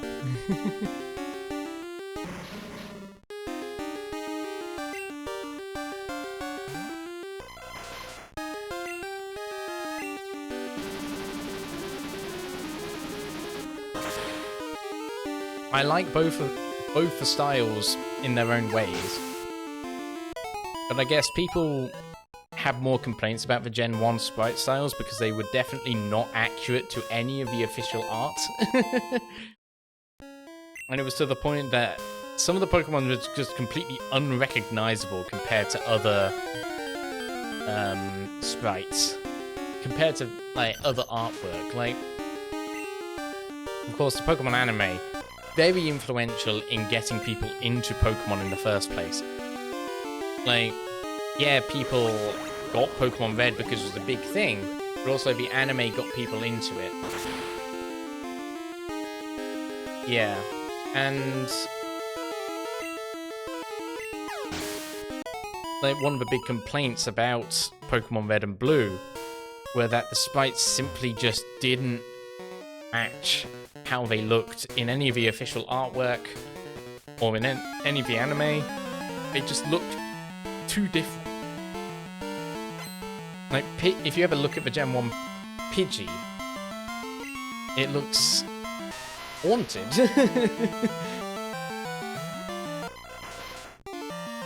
And, you know, Mew looks more like Gygas from the Mother series than it does, you know, Mew in the anime.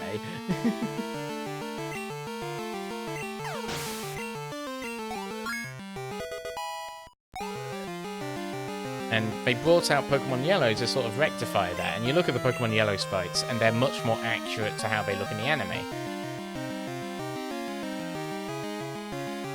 Yeah, I got them on the 3DS as well. I mean, that's basically... It's a surefire way of getting the hidden abilities when you transfer them up. Yeah. It's so... I really appreciated them bringing them out on the Virtual Console, actually. Because it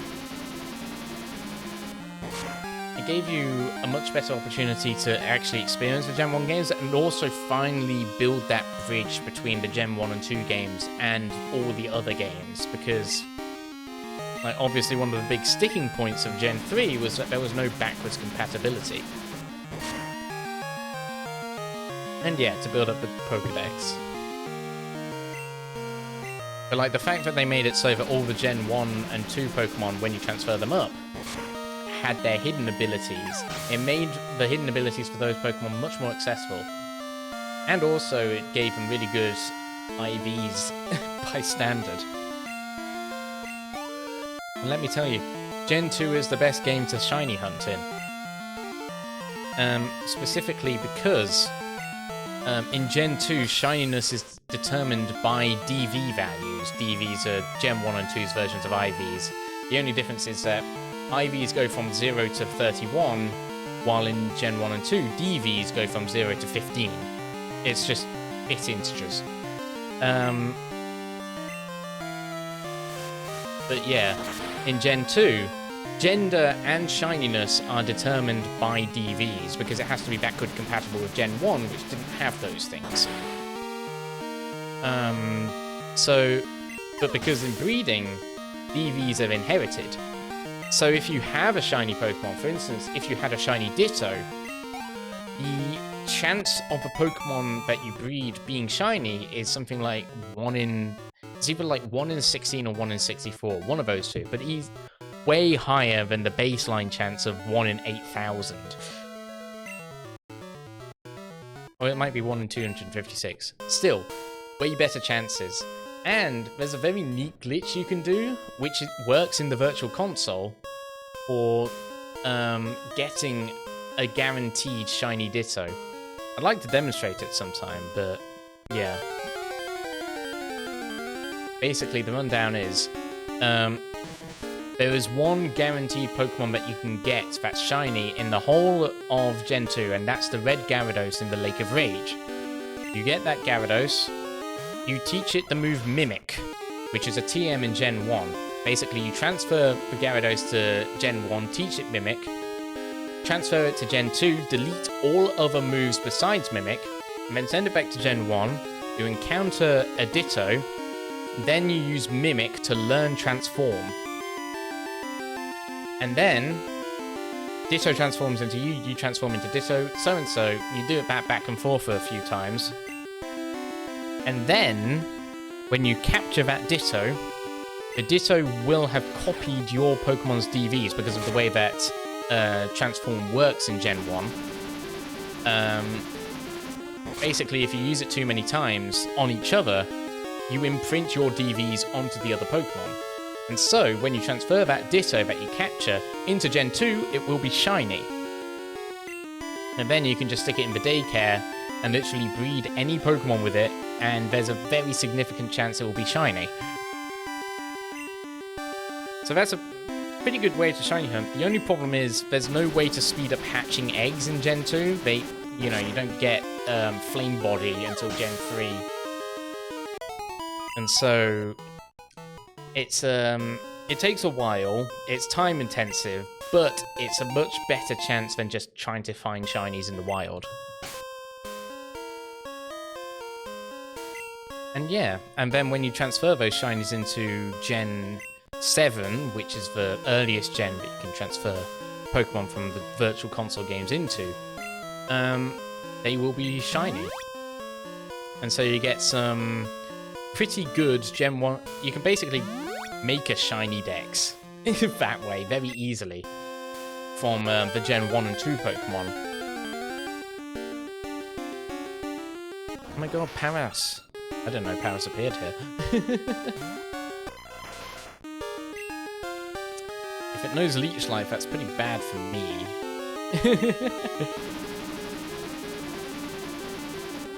But yeah, it's significantly easier to get shinies in Gen 2 because of the way that shinies work.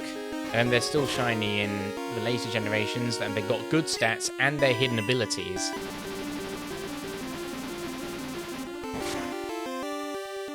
So you can get some pretty good Pokemon that way.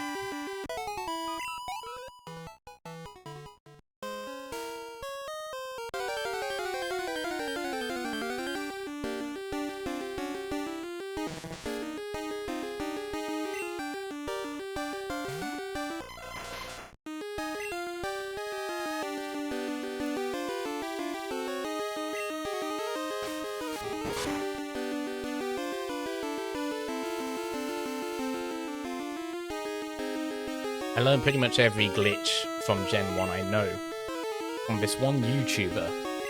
It's called Missing No Expert. They've since left YouTube and deleted all their videos, but I still remember all the glitches that they demonstrated. Because they did this thing back when like Let's Plays were the peak of YouTube. They did this series called Let's Glitch Pokemon Yellow, where they just went through the game, performing as many glitches as they could. And they were a very good resource for me learning how to do glitches.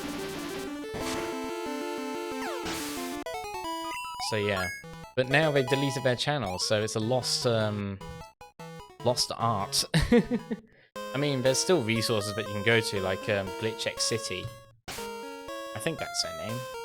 It's someone on YouTube that still does like glitch demonstrations, but it's not quite in the same style. And they don't explain it quite as well. I've run out of potions. Oh, you are a bastard, aren't you? Yeah, I don't know what happened to them. They just stopped making videos one day, and then a couple years later just closed their YouTube channel. People move on, and then it's a shame because there's a lot of people who don't consider that their body of work is valuable to people. And so it's just like, oh, no one will miss this if I get rid of it. But there are people out there who will miss it. Like me. It may not have achieved great traction. Like their videos only ever got like 10,000 views at max, but like at the same time, I discovered it. All of these videos were invaluable to me. And, you know, this is the whole thing with basing your value on statistics. Because, like, even if you get 10,000 views on a video, that's 10,000 people who have experienced what you've done. And that's a lot of people.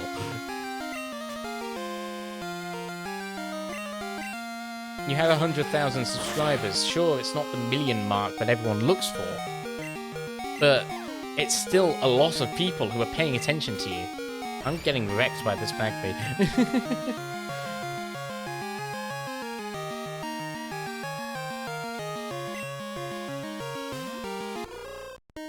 Oh yeah. I've heard of the Red Alert series purely because of just how amazing the performance of Tim Curry is. But I've never been one for RTSs.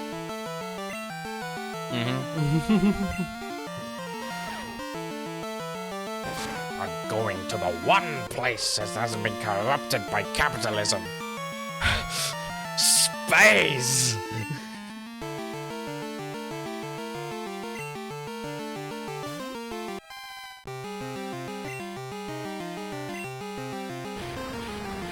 Oh my god, leave me alone.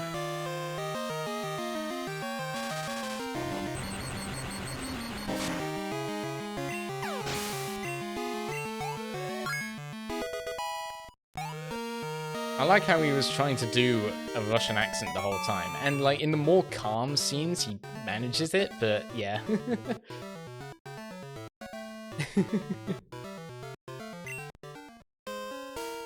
I mean, I'd love to play it just to get the cutscenes, but I've never been very good at RTSs.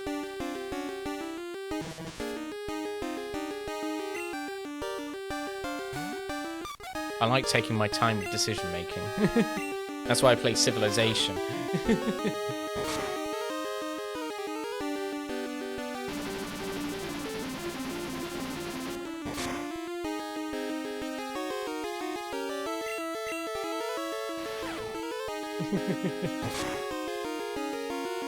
I did play StarCraft for a bit, but only for a bit. I'm getting fucked over here. I might wipe out.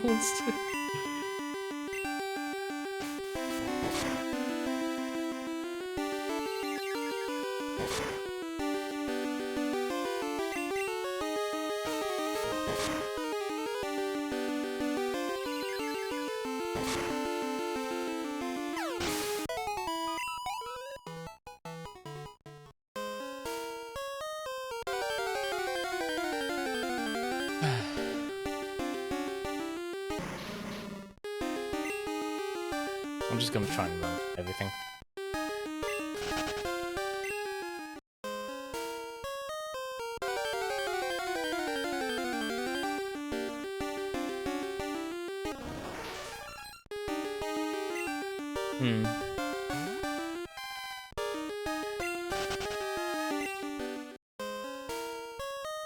Never got very far in it.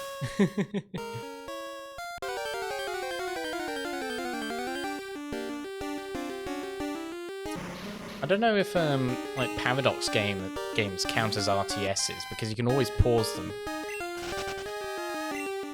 I played a lot of Crusader Kings 3 and Victoria 2 specifically. Like Victoria 3 is nice in its own way, but it's very different to Victoria 2. And so like each game still has its own appeal in its own way because of that. It was very controversial when Paradox released Vic 3 and like no more like armies, you don't get to command armies, you don't get to control war, everything is diplomatic. Because this is the 19th century and we've moved on from leaders dictating where their armies go. Now it's all generals, and the generals are obviously all AI. And so it's like, you're sat there, you conduct a war, and it's like... You're just sat there watching as your generals make terrible decisions. It's like, why can't I control this? Yeah. I don't play Hearts of Iron 4, that's the most popular one, but I could never... It's just too complicated, like... I could never keep up with research and stuff like that. And EU4, my god, that's like... It's torture to play that game. I'm glad they're coming out with another one, because they're based, like, EU5 is based off of, like, the same mechanics that CK3 and Vic 3 are based off of. But yeah.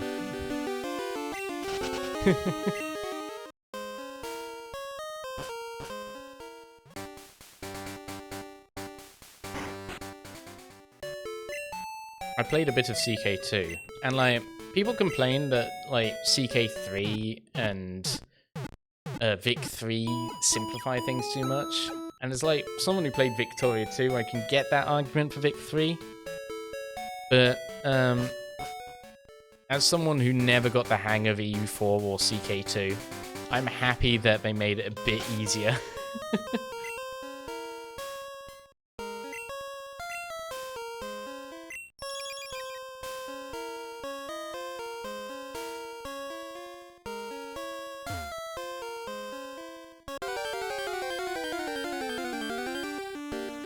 Yeah, at the same time, like, I played a lot of Civ 5. I played some Civ 6, never really got the hang of it. It was just too different from Civ 5.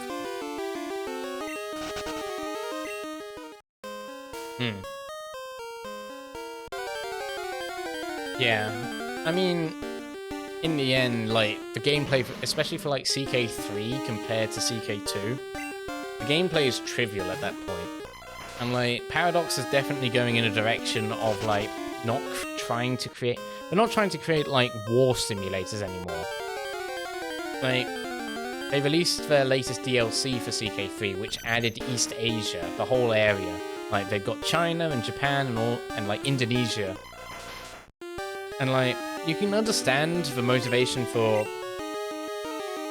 You know, can't escape. Get away from me. Okay, I'm gonna take this guy out.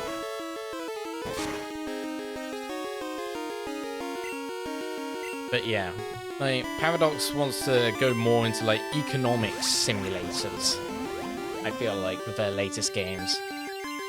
And, like, the new DLC for CK3, because it's, like, trying to simulate the circumstances of, like, medieval China and Japan, it's a lot less war-focused than Europe is at that time, obviously. And so they're trying to emulate that, and it means that if you play as, like, as like a governor in China, or as like a guy in Japan, you're not able to declare war, really.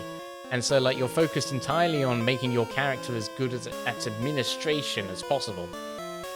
And, like, it's cool, it's original, but it's also kind of boring.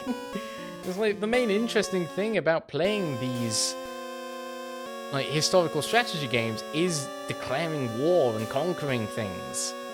And, like, sure, you can improve your character, make him better at administration, but, like, the long-term, like, the ends of that means are so long-term. It's like, sure, it's simulating how things were in the medieval era, but also, it's so boring to exist through. It's not an interesting game at that point. Yeah. You can't really do alt history because it's like, it's so railroaded into being like, no, you're an administrator. You don't get to do things that they didn't do in real life. And, like, meanwhile you get, like, Victoria 3 and Hearts of Iron 4, which is all about alt history events. Yeah.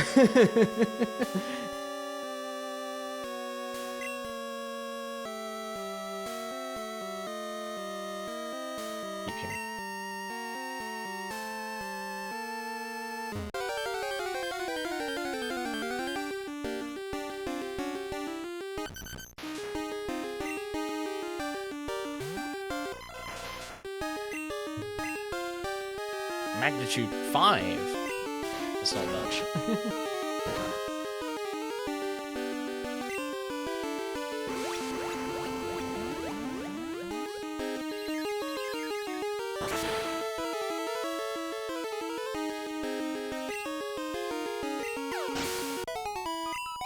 I've been going for 2 hours already, and I've not made it to the other side of this cave yet.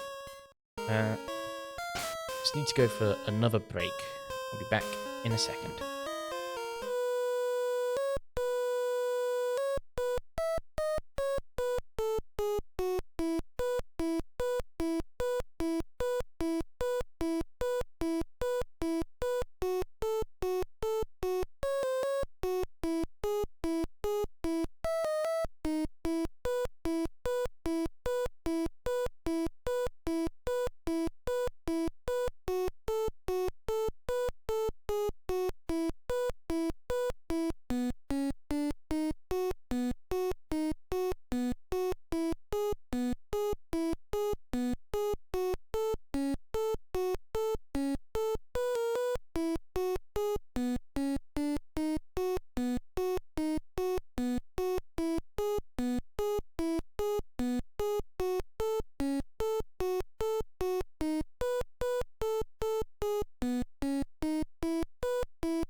I am returned.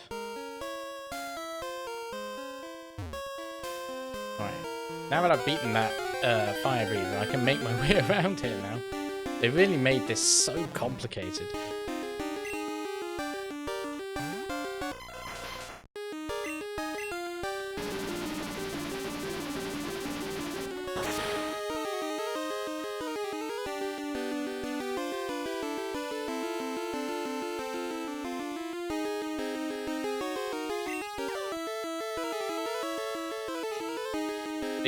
It's a funny chain of events that led me to like wanting to play Paradox games, because I'd always played Civ 5 for a very long time. I've got over 1,000 hours in that game.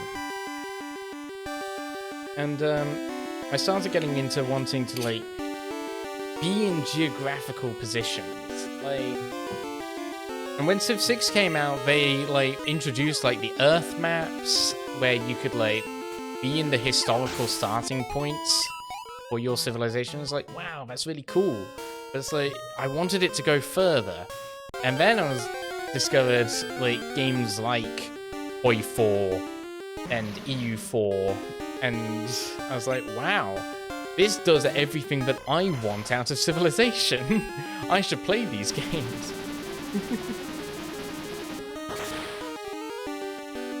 Basically, I wanted to do like alt history and historical reenactment stuff, and it's like Civ 5, while it's a fun like strategy game, it's it leaves a lot to be desired in terms of historical accuracy.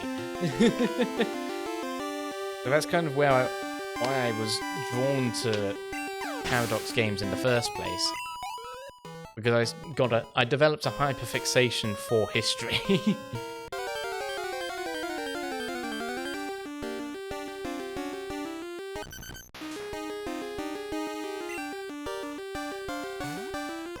But yeah, Civ 5 is fun. I still play it from time to time.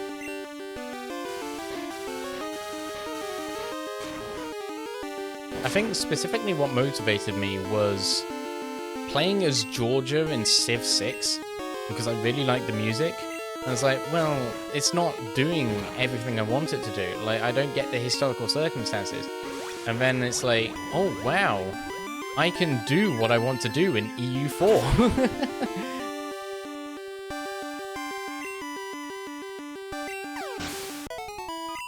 And also I started developing an obsession with the Austro-Hungarian Empire specifically. And it's like playing Hoi 4 to do that, and then I discovered Vic 2. It's like, wow, this does what I want but better. I don't have to go through all this effort to do alt history. I can just live history instead.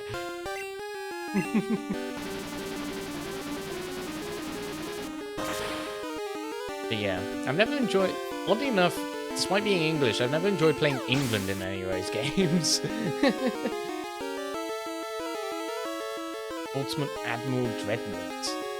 Oh yeah.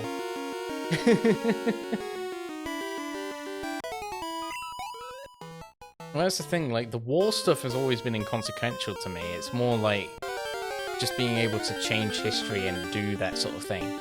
Like, that's why EU4 appealed to me originally, was because, like, I developed a weird obsession also with the Dutch Empire and establishing that. I've never been interested in playing as Britain. Yeah. I mean, I always enjoy the politics side of things. That's why I thought that Victoria 3 would be, like, appealing to me. But, it was just, like, too complicated to get what you want done. And, Victoria 2 made it way easier to do what you needed to do. But also, I figured out the meta for Victoria 2. I've never figured out the meta to any other Paradox game except Victoria 2.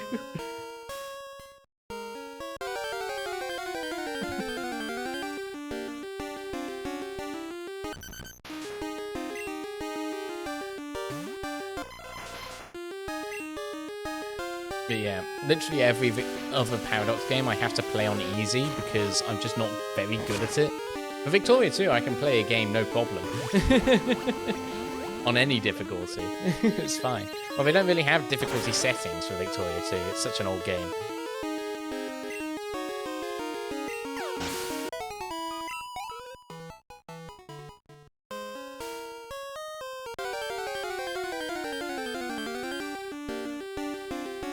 Victoria 2 was also the game that I used to play actual multiplayer games in. And that's one of the big appeals of the Paradox games, is you can play them multiplayer. And they're actually way more fun when you play them multiplayer. Like overextended campaigns with a group of people. And we did that a lot. This one Discord server I was in would play Victoria 2 a lot. And it was fun. I developed a mod for it to optimize it for multiplayer. Because they made Victoria 2 in Python, and the only programming language I ever learned was Python, so it actually came in handy for something.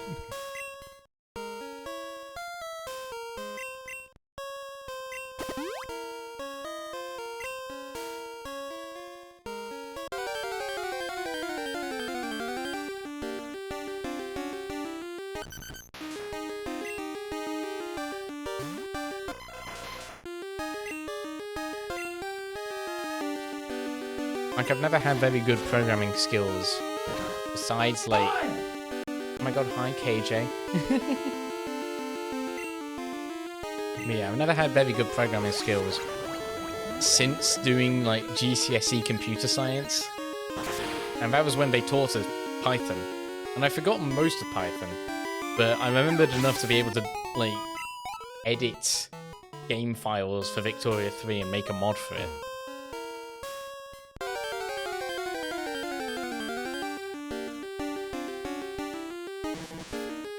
Oh, yeah. I mean, CK2 games are always, like, ridiculous and hilarious. CK3 sort of manages to recapture that as well. But there's some circumstances that you just cannot replicate in CK3 that you could get in CK2.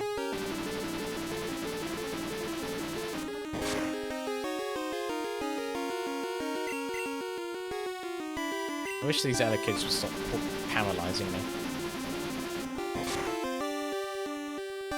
But yeah, out of all the Paradox games I still play, it's basically just CK3 and Vic 2.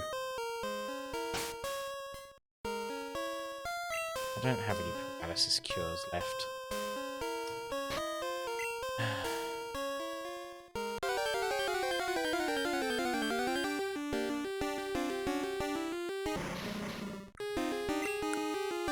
How close am I to level 20? Oh, you are level 20. I shouldn't be using you. Why can't I escape?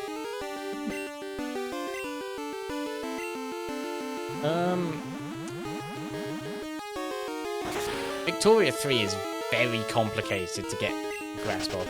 I would recommend neither, but if you were going to get started, if you had prior experience with other Paradox games, I would say Victoria 2. But Victoria 3, it may seem easier, but it's not. It's got a very complicated economic simulator that you need to get a grasp of if you want to have any success with it.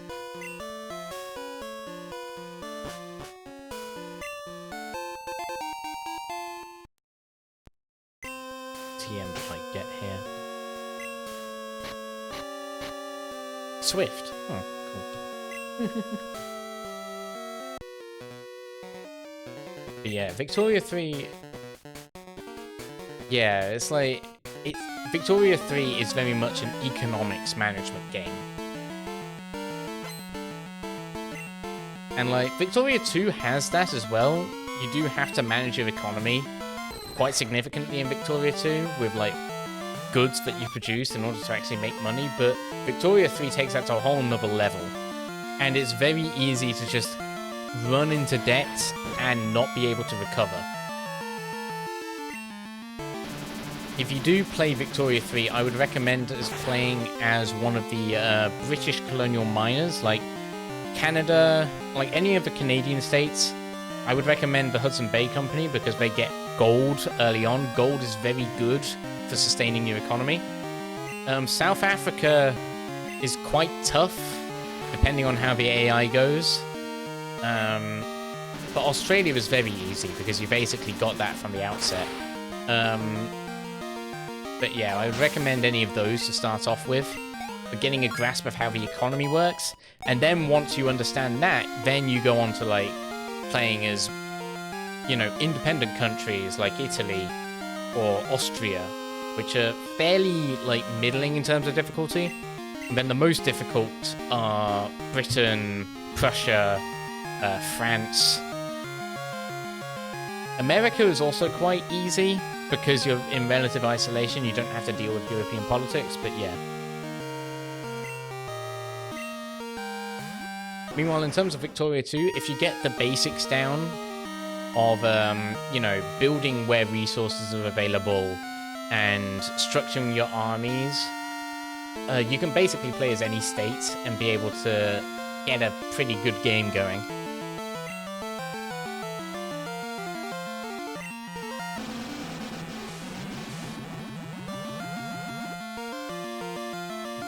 Because really, you got to think of playing like Victoria 2 as playing as a company.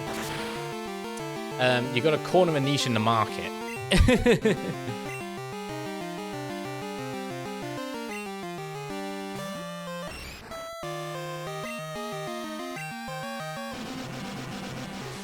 Like, but also in Victoria 2, there's this one specific province. If you're playing a like European colonial state, the best province you can get is Yunnan in China, because one of the provinces, they have a gold mine, which is the best gold mine in the game just because of the population that can work in it.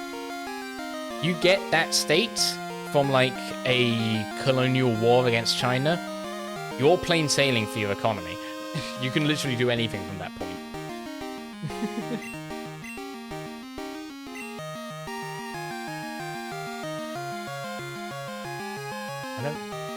I don't want to switch. But yeah, it's they play very differently, Victoria 2 and Victoria 3. They're barely like transmittable. Like, there's nothing that you could get from Victoria 2 that would help you in Victoria 3 and vice versa.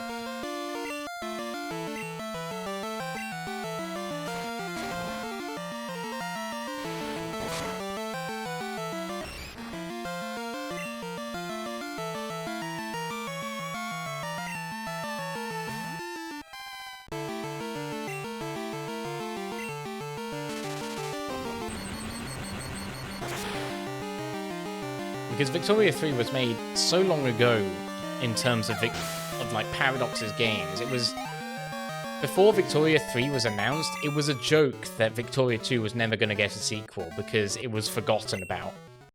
Like, Victoria 2 was made at the same time as Hearts of Iron 3.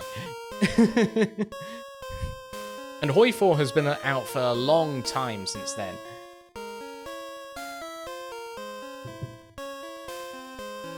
But yeah. I'm near to the end. I need to make my way through here. There's a cave exit. Can I make my way out here? Or is this just gonna take me to the ruins of Alf? There's Voltorb here. I don't have any Pokeballs.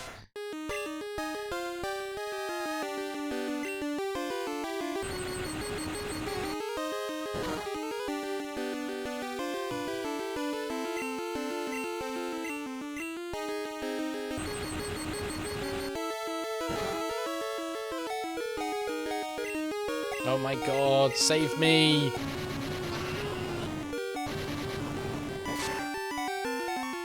Why must you do this to me?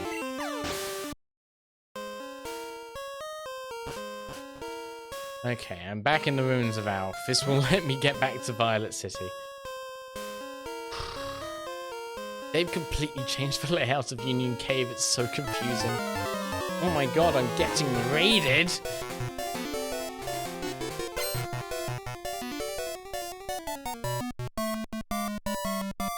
Oh my god, hi, collecting freak. You were playing Repo. I saw that pop up on my Steam.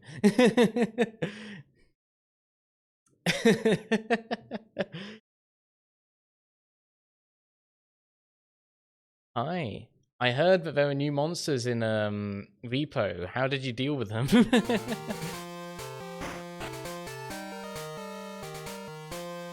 Also, hi, Luna.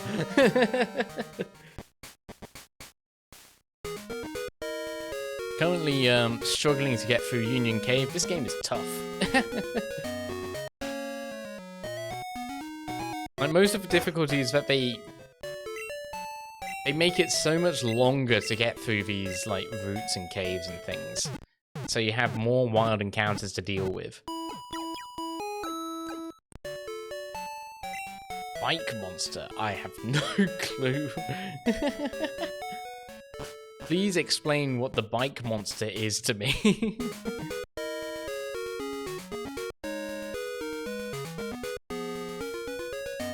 I've beaten some trainers, I can buy some things. I need Pokeballs. Oh, thanks for the follow, Sapphire Melon. Mildly haunted tricycle.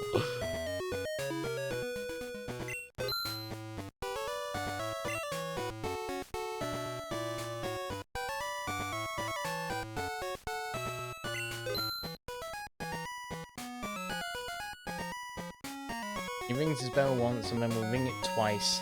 You don't move away from him after that / during that second ring he freaks out. Okay, so it's like any average cyclist on the road. Like if you find a cyclist on the pavement, which, you know, valid, I'm fine with cyclists cycling on the pavement because at least you're not going to get run over by a car. But if they ring their bell to get you to move out the way and you don't move out the way, it's valid that they go insane.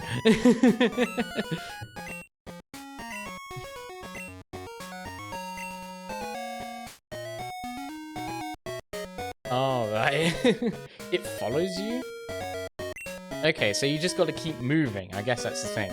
Well, that screws Kira if she ever plays Repo again, because she just hides under the table all the time. To be fair, I also hide under the table all the time.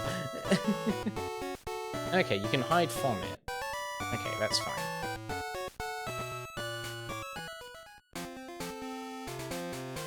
So it's not like the duck and it just sort of sticks around with you, trying to get touched by you.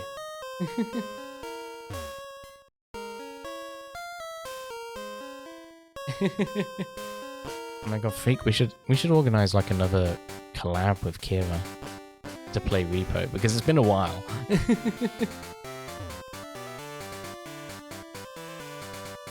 Peak has been like the game that everyone's been playing recently, but Repo is still fun.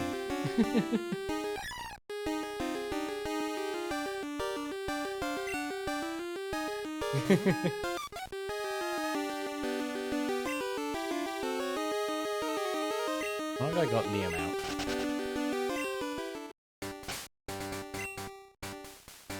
It's because Liam is next to me level 20.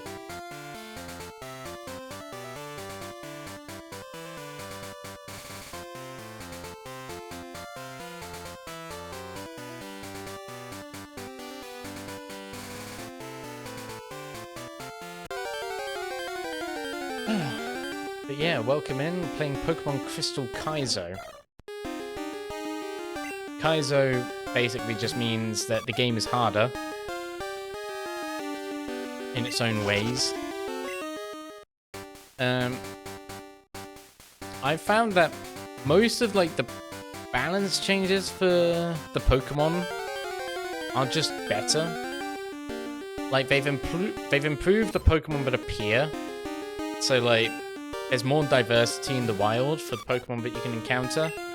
They've improved the move pools, and but the main thing is that they made it tougher, and they've made the routes last way longer. Like pretty much every route is a labyrinth at this point. To wake up, Liam. I don't have any awakenings. Why do you know Bubble Beam? Come on, Liam. You can wake up. I believe in you.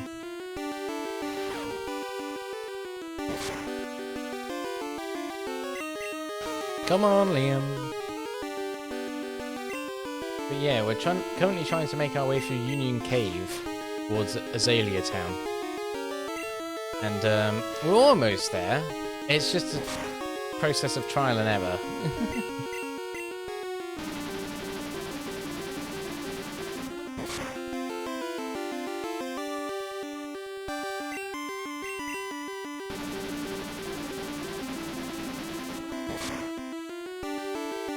There you go. But yeah, you can see that they've wildly changed the layout of this route. They have changed the layout of Union Cave so that you actually have to go on multiple floors to get through it.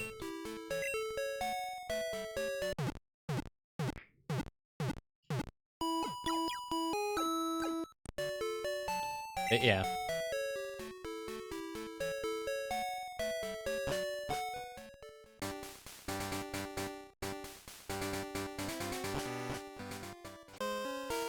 Also, they made Union Cave require Flash.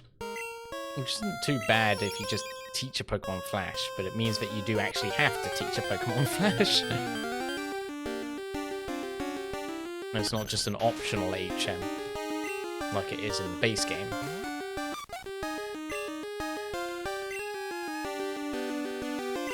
That could have dealt a lot of damage, Rock Slide. Thank God it's got bad accuracy. Tell me that did exactly half health. I'm flying type, that won't affect me.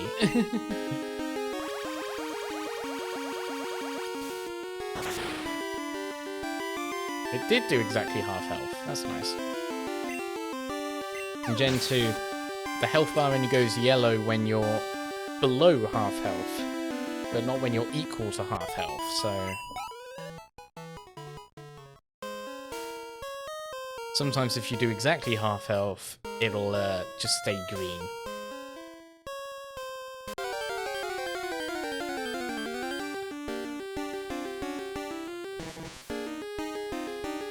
Elekid.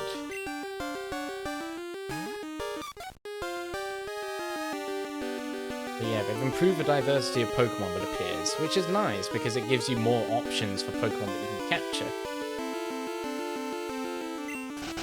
At the same time, Elekid's tough. But I've not encountered any Rock-type Pokemon here. Which is surprising, because this is normally where you catch Onix. As I said, it's just been Coughing and Grimer and Elekid.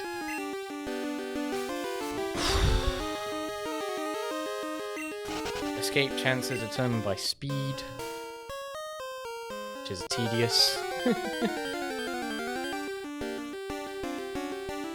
Can you give me something else besides Elekid, please?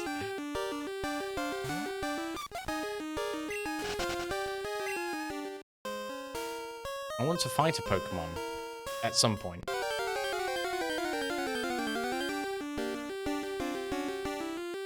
Okay, this is an improvement.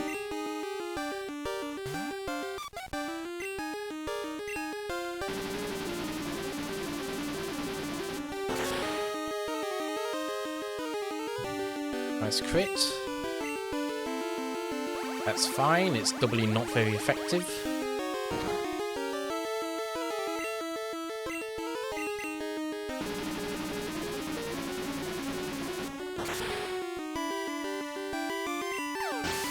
Awesome.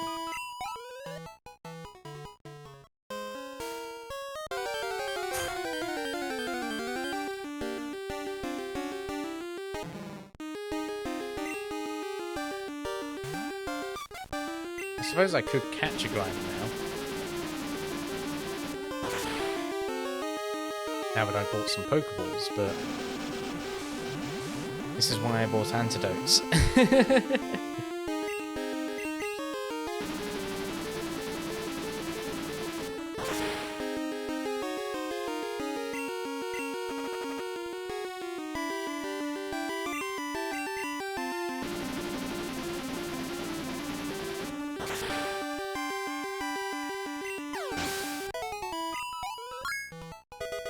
Ooh. Team is evolving! Yay! I love Ledibur. I really like the design of Ledibur. Wait, it's Lady Ann. I don't like Lady Ann's cry as well.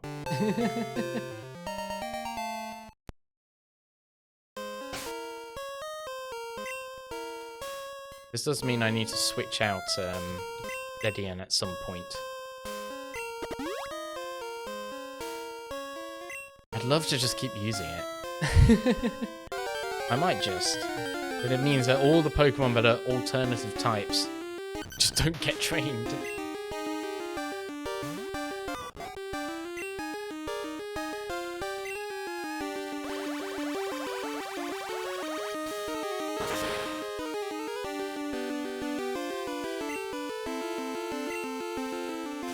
Ow. That's going to do a lot of damage.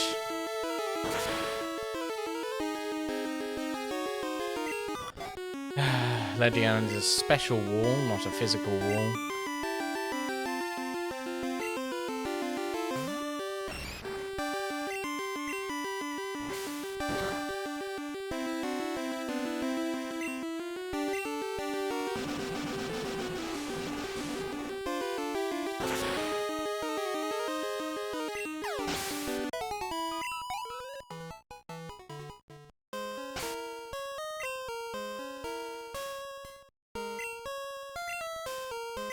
I can always perform a U-turn, but I want to see how far I can go.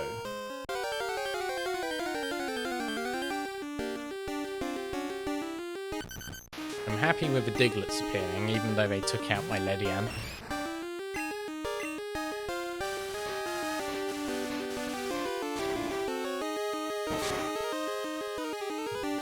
It's not too bad when it's an Omanyte with high defense.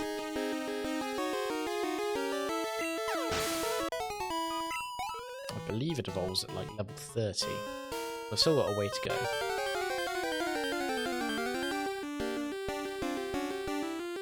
Definitely running from that.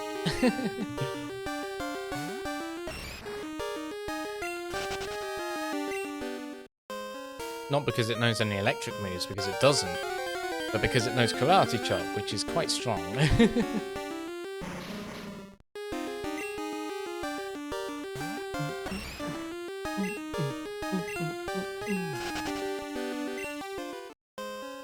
I only want to fight wild Pokemon that I know I've got an advantage against.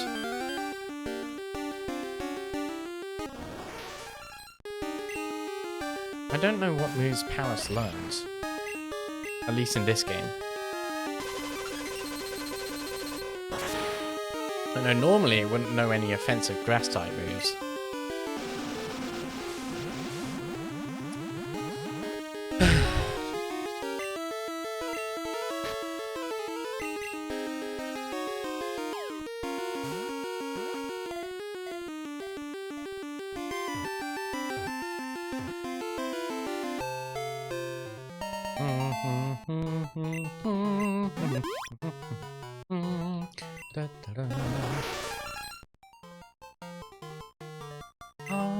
Citoyen, homme au bataillon, marchez, que sangue un peu, après vraiment si long. It's the French national. It's Paris. Also, hi, Kira.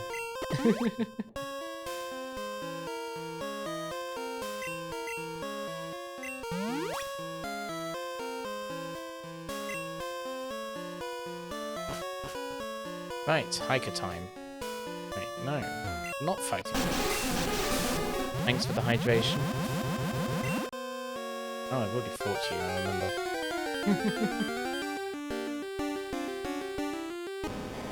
Onyx, finally. I was waiting for you to show up. Since when can Onyx learn Explosion? That's not in your move pool! Of course it was a crit.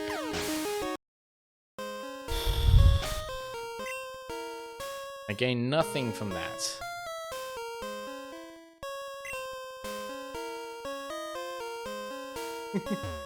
I am sitting up straight. be honest, my desk chair sort of forces me to sit up straight.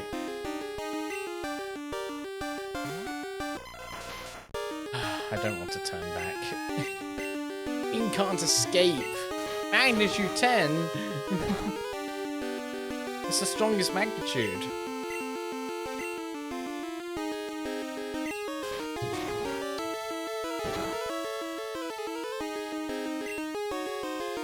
Onyx can't normally learn any self-destructing move. That's a Geodude thing. Also, Explosion is the strongest move in the game. It's got base 200 power. Can you get off? Why are you dealing so much damage to me? Get away from me.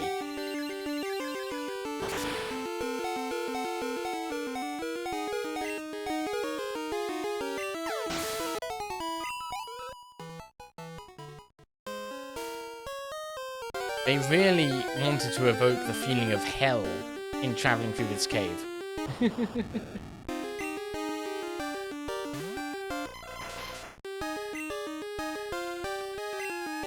Oh my god, don't kill me.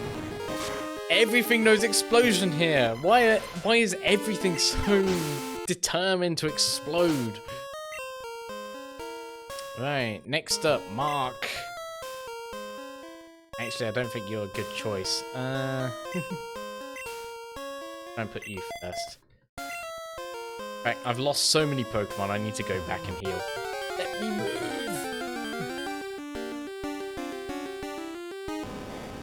I don't trust you. Why are you here? Get away from me.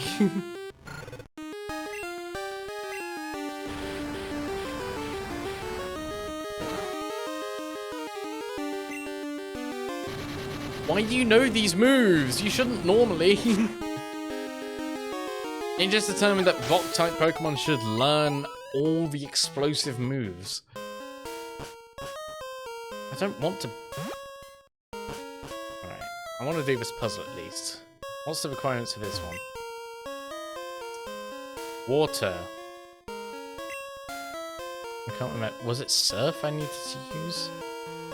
Either way, I can't do it now. Maybe it's just having a water Pokemon first in my party.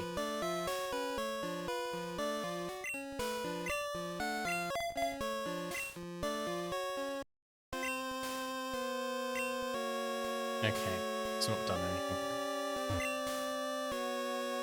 Let's do a puzzle. I think this is Omanite.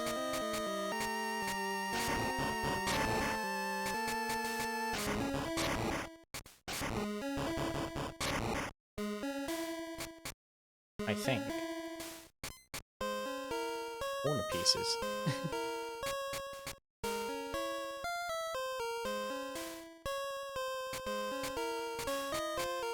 Oh, that's a corner piece.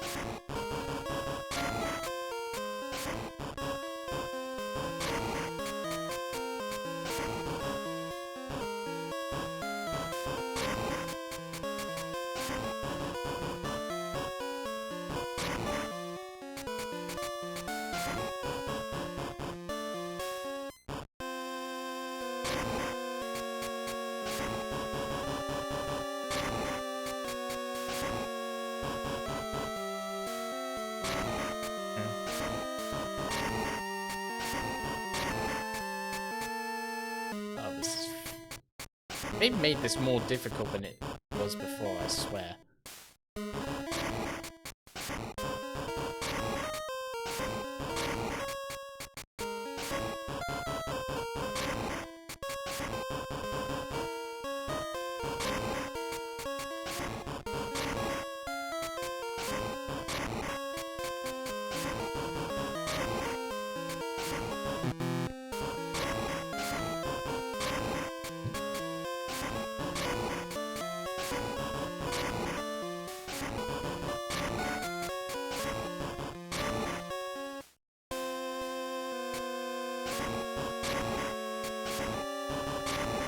That's definitely.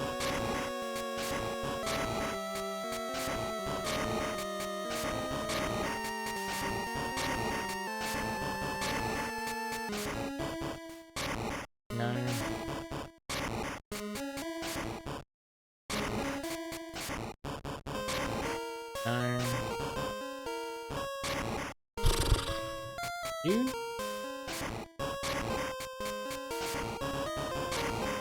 No.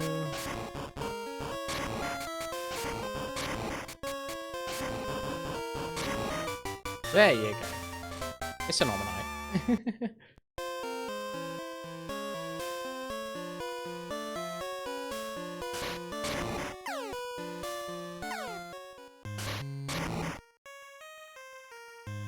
Yep, I know. We've unlocked more unknown.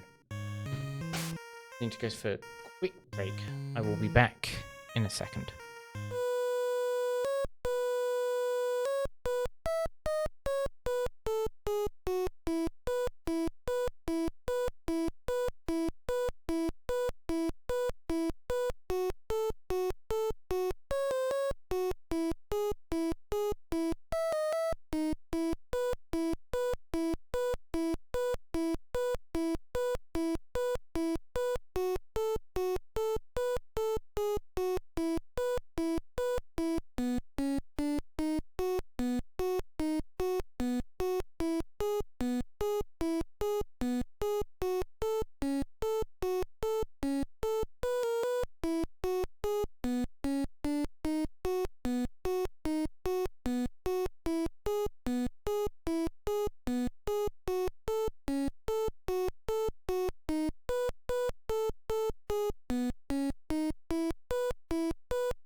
Back.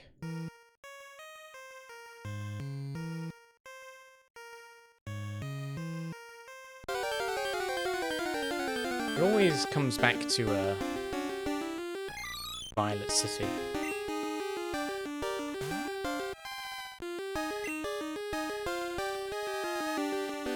You shouldn't be in first.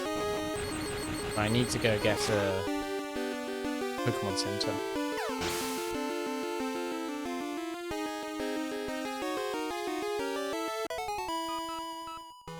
So an ad should be starting any second now. I was going to mention again that if you do happen to be able to subscribe, you can avoid that. I've got day to night transitions in the ruins. It's not a normal thing. But yeah, also, if you have Amazon Prime, you do get access to a free subscription on Twitch if you link your account. Therefore meaning that you could just, for free, be able to avoid any adverts on this channel by subscribing.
Alright, let's swap out Helix. Liam, I mean.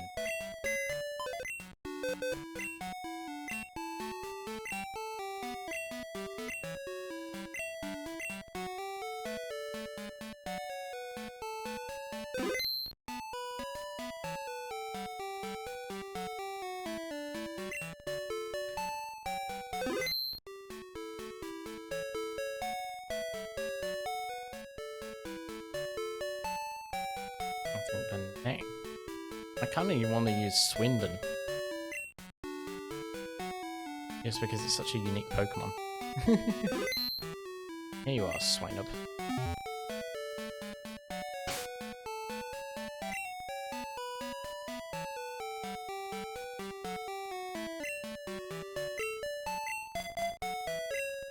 But I do need to swap out Pokemon. I'm going to train it up.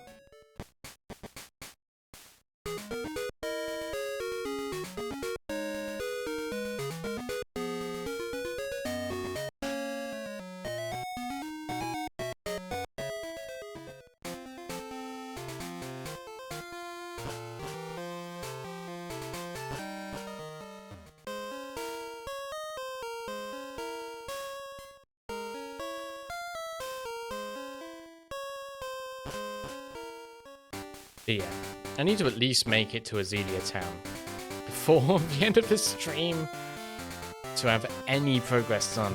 But it's tough. This is a tough road.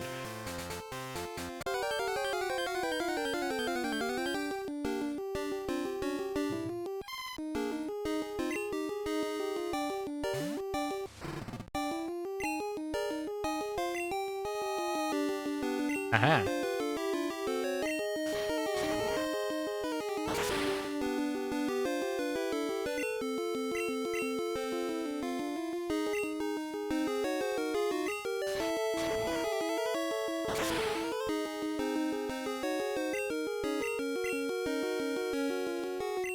Smoreep can't do anything to me.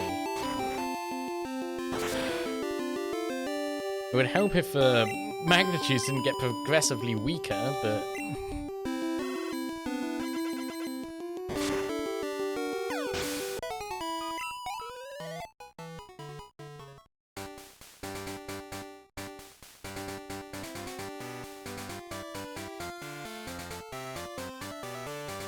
I need to choose whether I enter the grass better.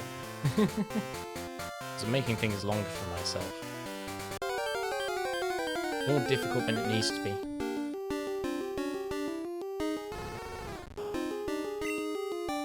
Alright, this might actually pose a threat, so...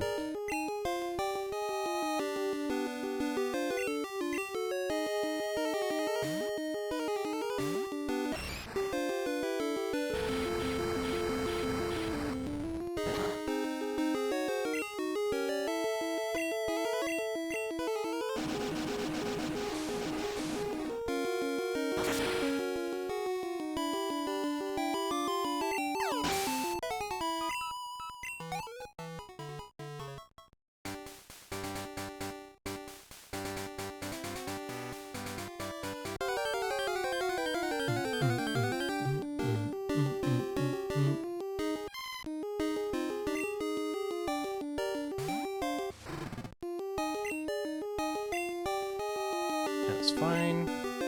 Do something strong. That's good. Magnitude 8.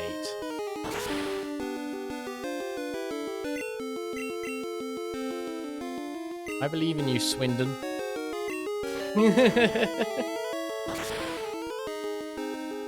There you go.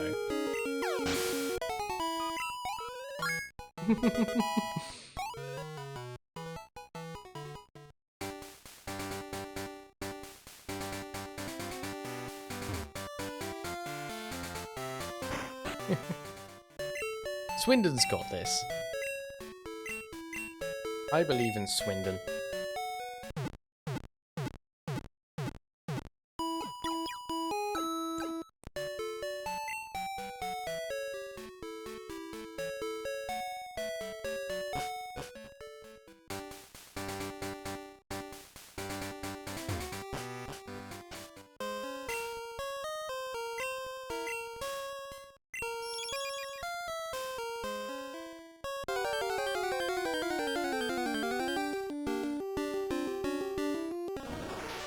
Alright, Paris might be a problem.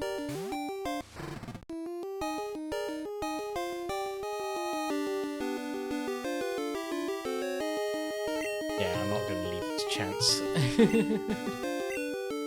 I was thinking, I'm ice type and it's grass type. Does it know any grass type moves? It does.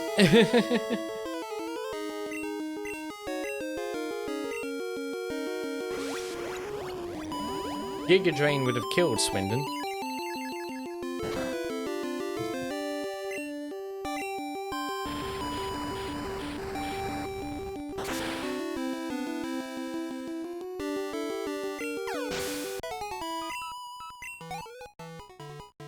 Do I have any paralyze heals left? No. Right, just gotta press on. Paralysis isn't the worst status condition you can have anyway. Oh my god, Clefairy. There's a Metronoma, probably. I decided to go all in on the Metronomas this game. Let's go to Egg. Egg has this.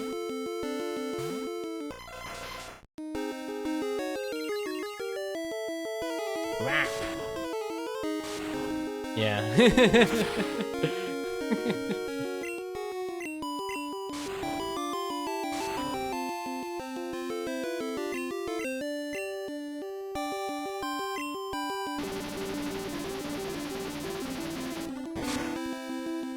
At least it's not Gen 1 rap, which incapacitates you.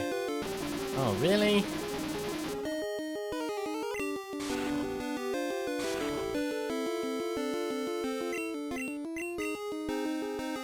Come on. That's lesbianism. That's illegal. You can't use attract. You're the same gender.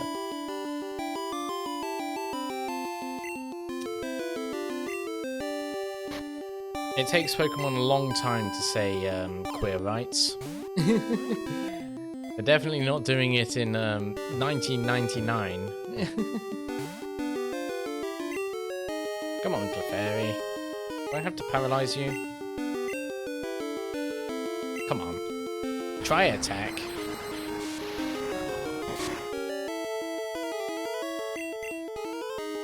There you go.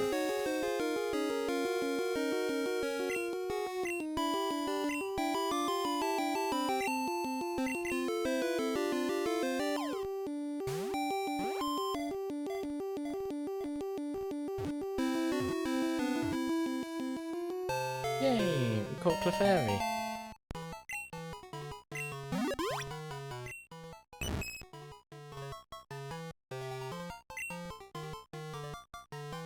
The clef in Clefairy refers to treble clef, or the bass clef. You know, music notation. Because Clefairy's signature move is sing.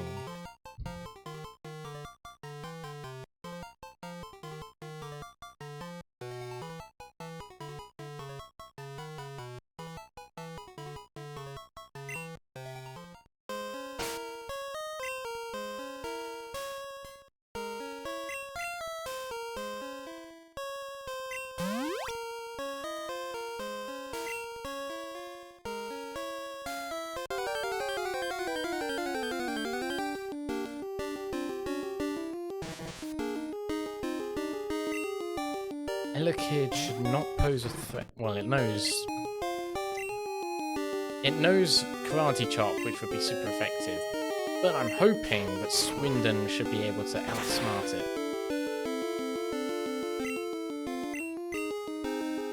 Yeah, that's good. Do 8 or... No, that's not good. You need to be a bit stronger than that, Swindon. Alright, just let it use Thunderwave. There you go. There's some nice experience.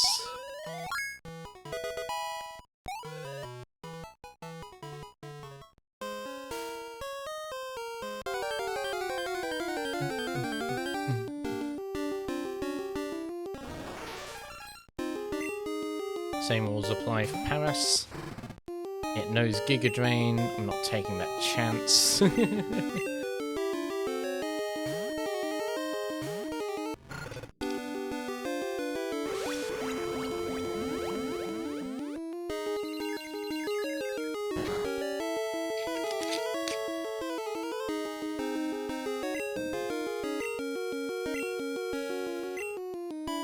Toxic?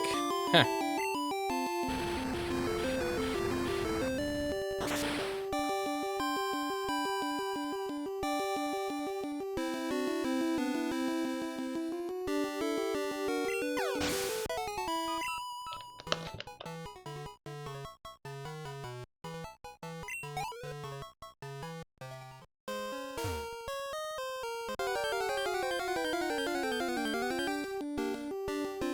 Coughing.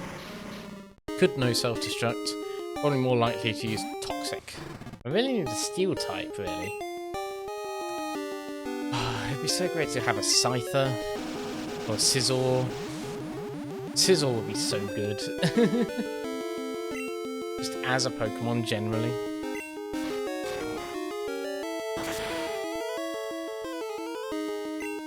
Why'd that do barely any damage? How much defense has this coughing got?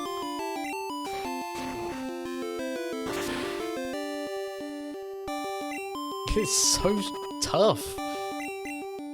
Oh god.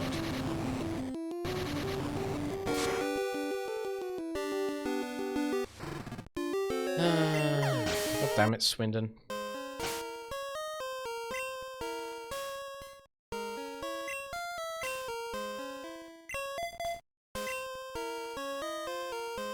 I need to try and make my way through this cave.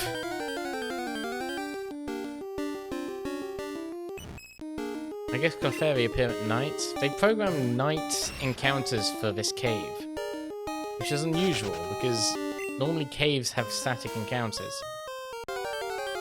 Not static, I mean similar encounters. They don't change from day to night.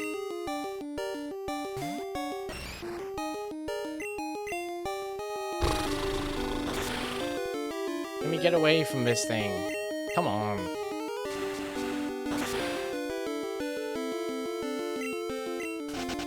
There you go.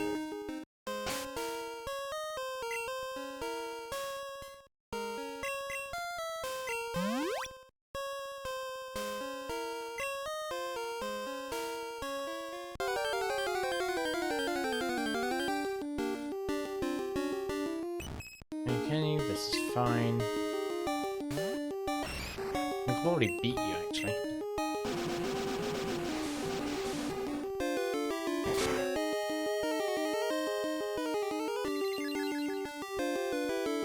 Twin Needle.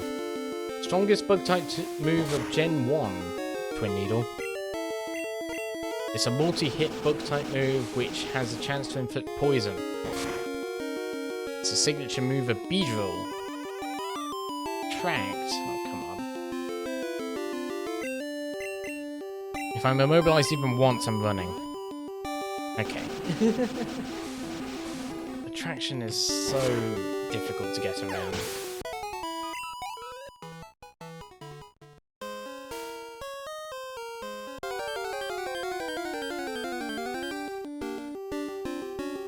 More Clefairy. They really ramped up the encounter rate for Clefairy at night.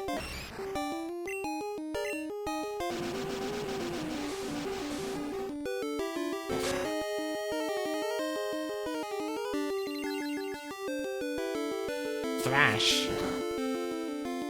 Okay, you've locked yourself into something that's not very effective. That's fine with me.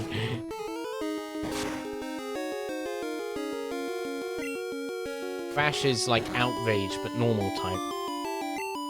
So it attacks multiple times over multiple turns, and then after it wears off, it confuses you. It's strong, but it's not strong enough. That's why Outrage is just straight up better, because it's Dragon type. So it's not got many resistances. In fact, it has no resistances.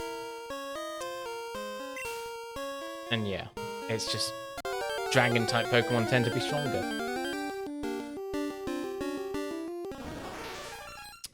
Paras. It'd be great if I knew a Rock type move. It knows Giga Drain, so I'm taking a risk using this move.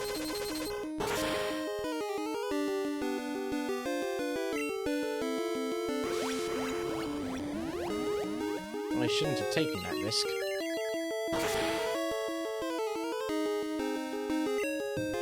it's a crit. Not that I think it would have mattered. It's doubly super effective. I'm a fool. Hole is paralyzed, but I can still probably take out this Paras with it.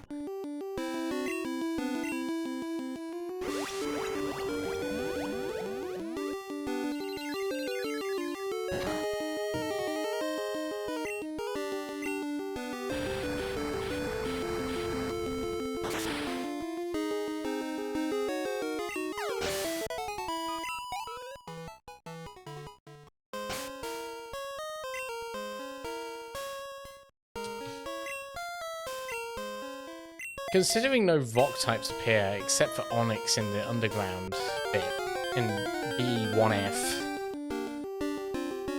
I might be okay just putting Heather in front.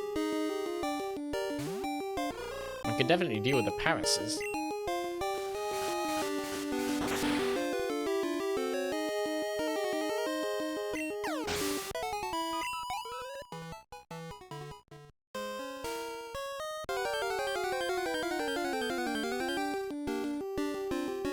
Can't deal with the Elikids though. Try to run from this one. It might be faster though. Yep. Okay, use the wrong move. See if I can get away. Crit.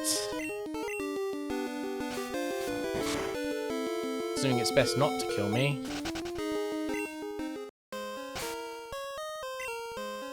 Only got 2 potions left. Have to use them both to keep me alive.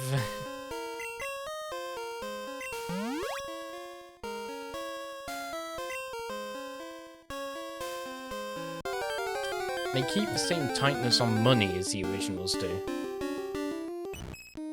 It's the only unfortunate thing. I mean, that's why I didn't allow my mum to save money, because if they take a cut of my money, it's just gonna... Like, yeah, sure, it stops me from losing out when I wipe out, but at the same time, I need the money to be able to buy potions and things. Money is so scarce in these games anyway.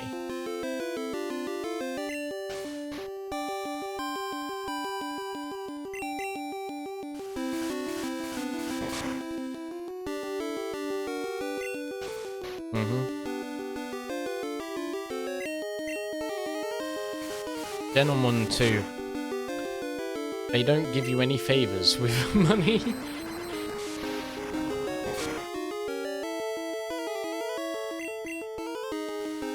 I'm out of potions. I can't take another hit like that. At least not Hoothoot can't. I can take this out. It's stressful.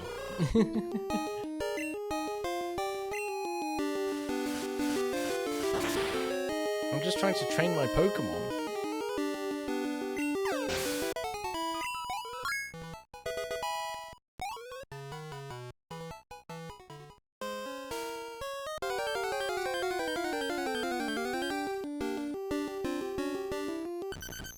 It knows Rock Slide. That's an issue.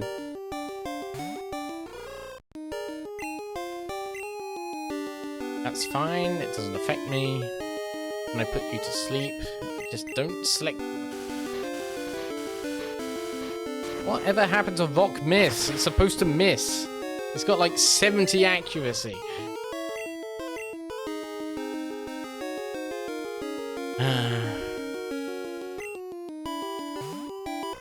I've got to continue with the Pokemon that are already strong. I'm trying not to train them because I want to train up the other Pokemon, but I have to use them to get through here. I want to get through Union Cave on this attempt. Because I spent too long trying to get through here. And this playthrough should not be a slog, even though it's a Kaizo. I wonder how people do Nuzlocke of this. Lots of grinding, I expect. It's not very interesting if you grind the whole time.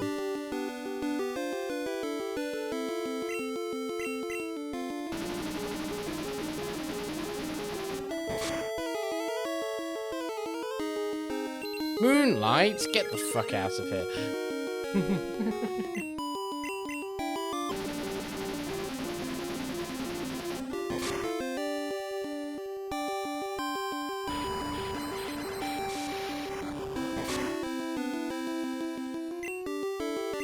At least I'm not going to use status conditions on Tri-Attack yet.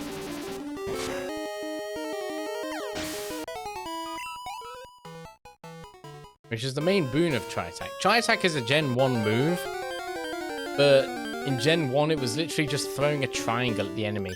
Oh my god, Wooper. It did nothing except for, like, a base damage roll.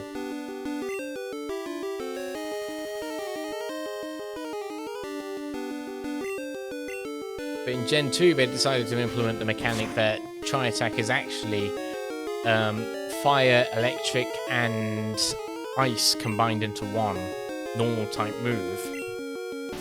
And so it has a 1/3 chance to inflict a status condition, and then it has an 11% chance for each. Like, basically, has a 1 in 3 chance that if it gets the status condition roll, there's a 1 in 3 chance to inflict either burn, freeze, or paralysis.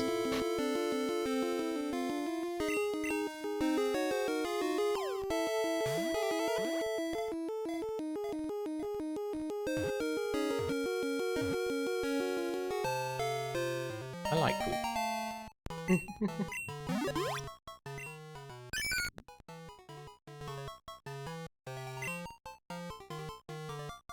But yeah.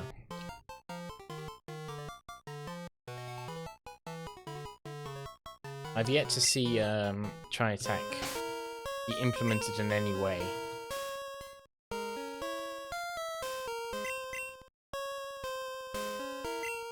I need to carry on. I have to use the gold berry, even though it's such a precious item. I'm sure I'll find more gold berries.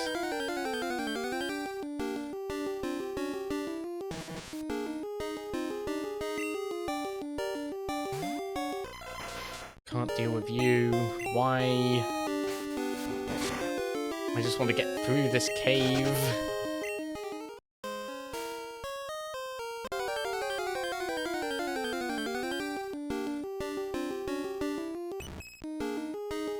I'm just going to run from everything at this point.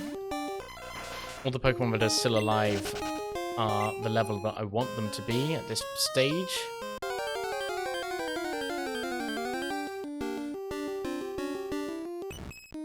I'm going to run from everything that isn't a one-hit KO Pokemon.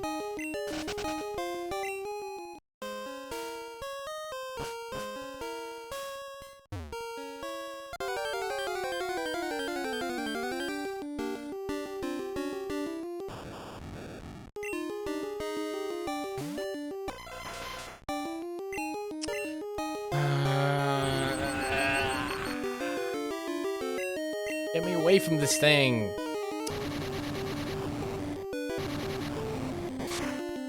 I just healed him. Her. Whatever.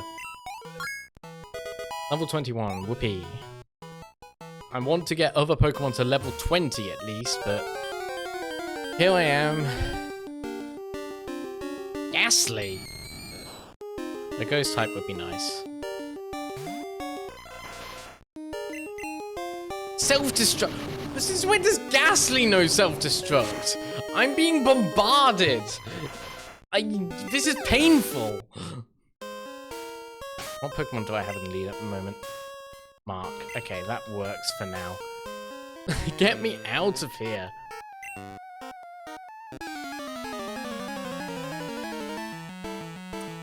At this point, either I make it through this cave or I wipe out. I'm not turning back anymore. Shiny? Fuck off. It looks barely any different from the original.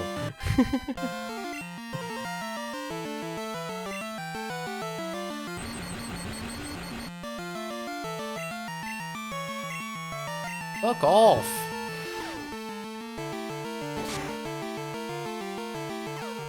Oh my god, can you fuck off?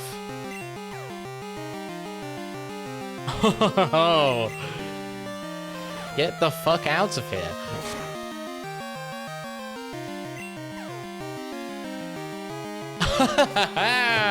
I have no healing items. Please, God, give me mercy.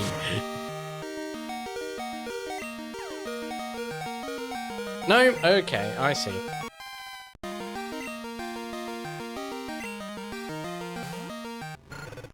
I'm gonna wipe out here. Because I cannot make it through this cage. I cannot make it through this cave without my at least one of my Pokemon fainting. Burn it. Give me some favor. Oh my god. That's money gone.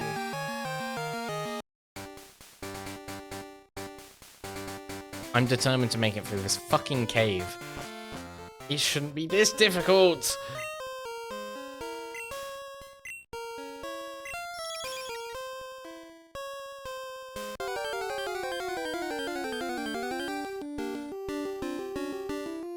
You can fuck off.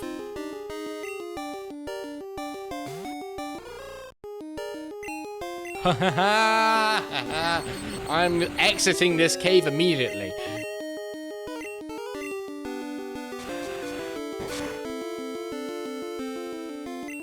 You can do whatever the fuck you want to me. I'm leaving.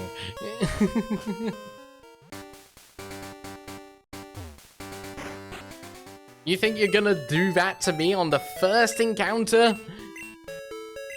No, I'm not gonna stand for it. I might tolerate it if I was halfway through the cave, but the first thing? No!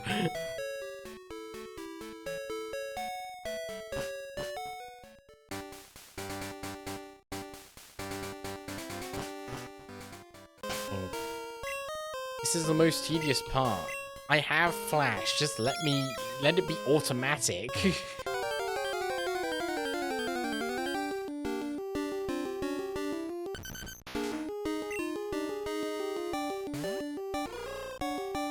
I can't tolerate you.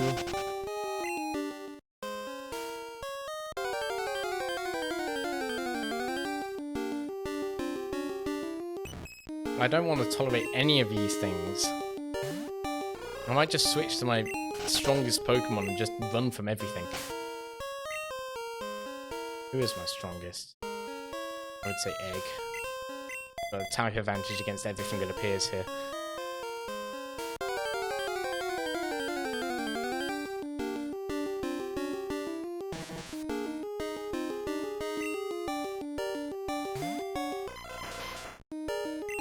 What do you mean can't escape? I'm doubly resistant to that move. Get me out of here.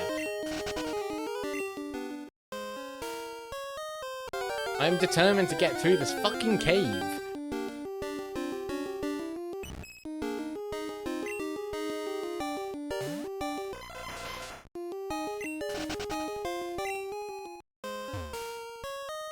I just gotta lock in, man.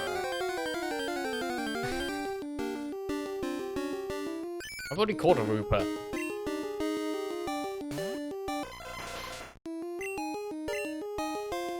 Let me restore some HP.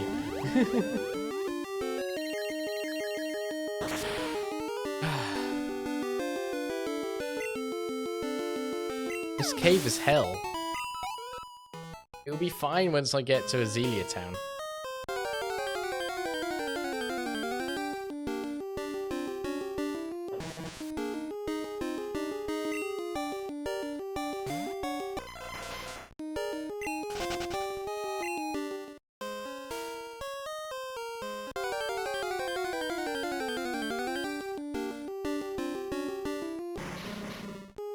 It's been a long time since I ran from literally every wild Pokemon. Normally I would take them all on.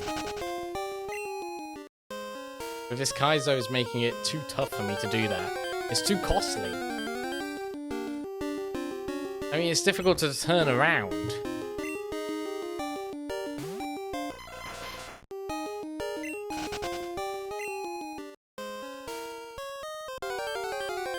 Every third step is a wild encounter. Get me away from here.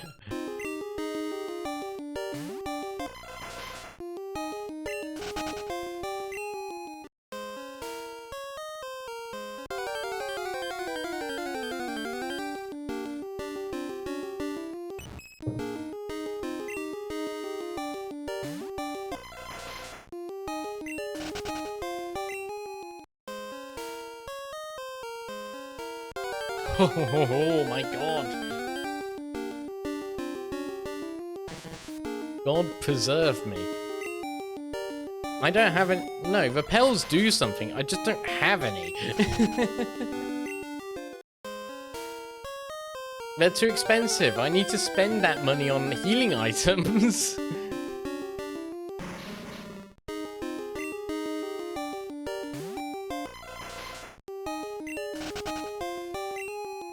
I did have a repel earlier that I found, and I used it to great effect, but whew, I need to make my way through this cave.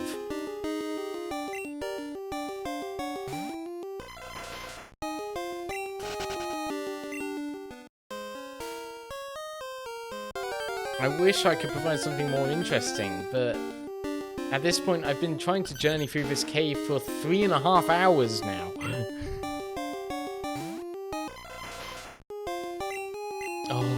Oh, you are a bastard. I will kill you now.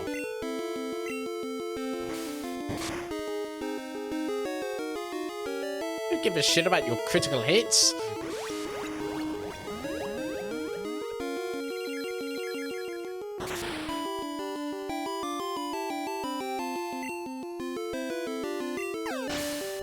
Right. I'm still on the first floor. I still got the whole... I've not made it past this section yet.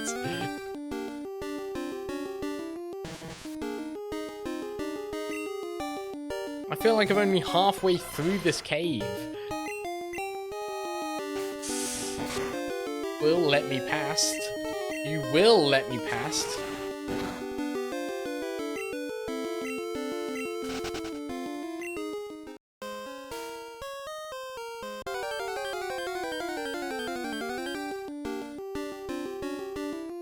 You're not doing shit to me. Get away from me.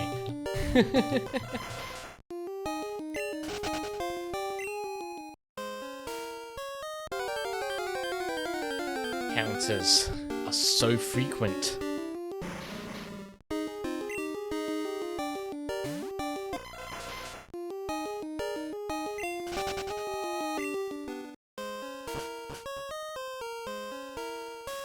Got hikers to deal with, and I can deal with the hikers. It's just the wild encounters.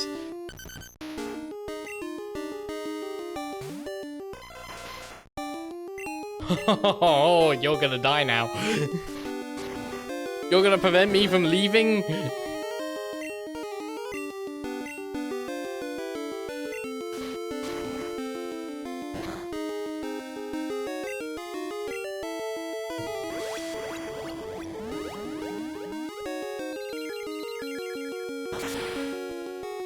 I've run out of patience.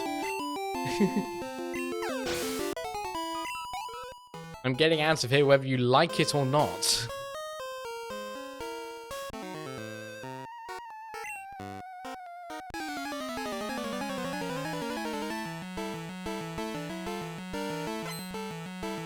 Pokemania Andrew. With your fucking shiny Elekid.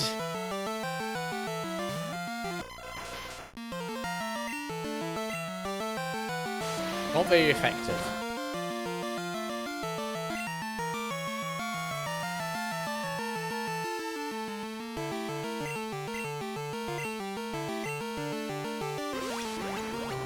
I have Miracle Seed, which boosts the power of grass-type moves. I have Stab.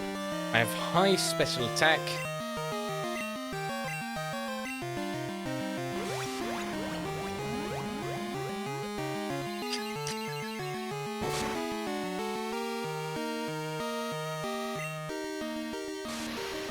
I am coming out of here with a net gain. Oh my god.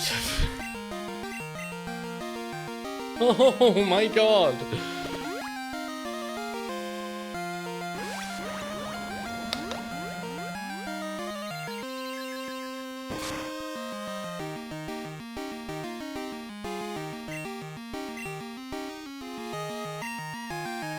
Hey, you better be fucking...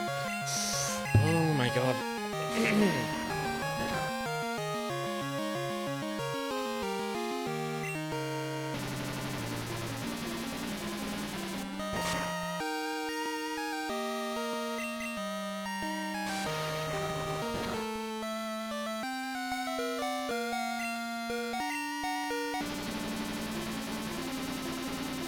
I'm gobsmacked. You're really gonna do that much damage to me? Really? Slowpoke?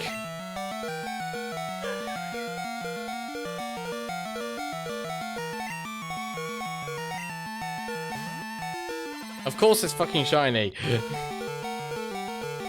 That actually looks like a really cool shiny Pokemon. Purple Slowpoke?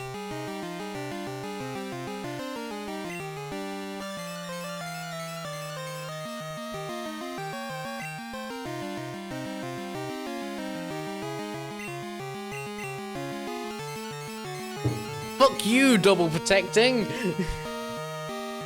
That's a 50% chance to succeed! Next turn it's a 25% chance. Get out of my face!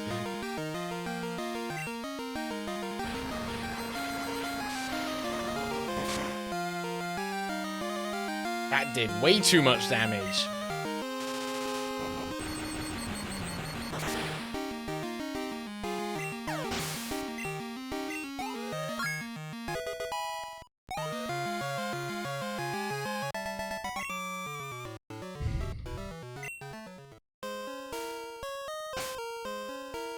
Quick break. Back in a second.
Hello.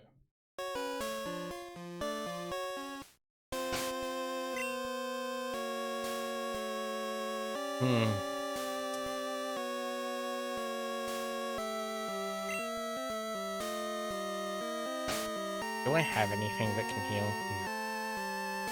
This is literally all my items. Gotta try and brave it. Oh my god.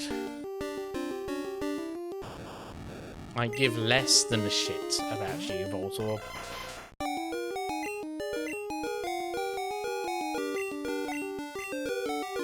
Yep, just do that. Whatever. Of course, it was a crit.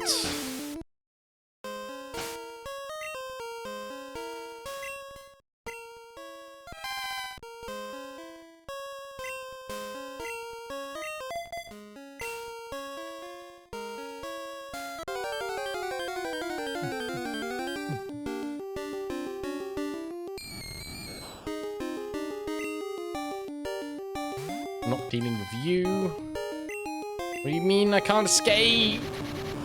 It's just killing all of my Pokemon sequentially. I can't do anything about this. I know I've defeated one of the trainers, but I can't just be dealing with them one by one.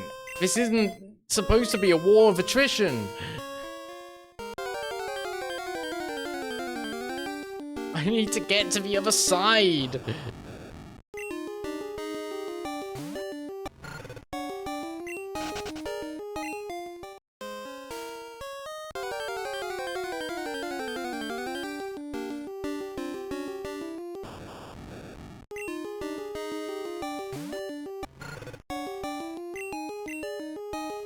Oh my god.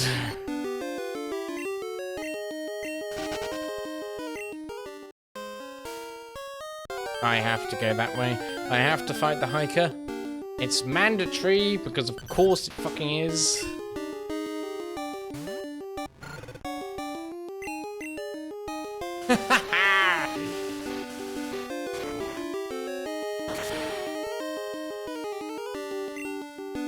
Of course I can't escape. What? I mean, you know, a 4-level difference shouldn't mean that I should be able to escape, surely.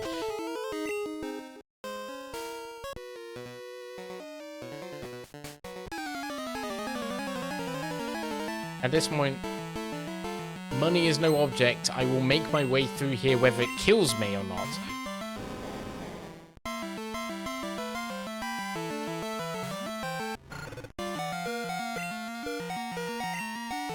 Of course it uses explosion. I mean, you know, what else would an Onyx do? Wrap? Bind? No, that's too mainstream. Gotta be original and just fucking explode.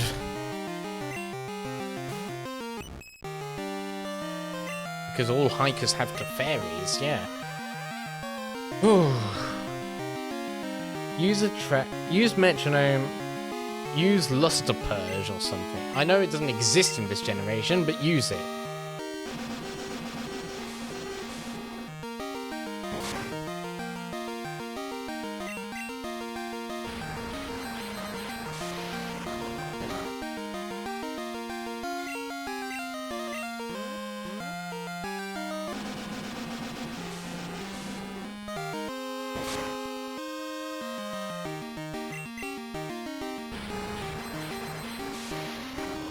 I just want to make it through to the other side of this fucking cave. Of course I was burned!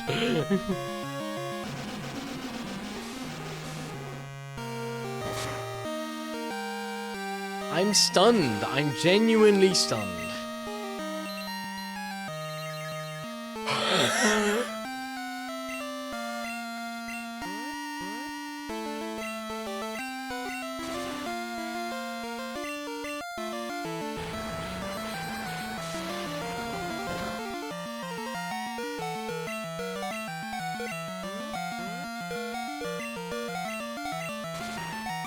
I'm not commenting on anything ever again.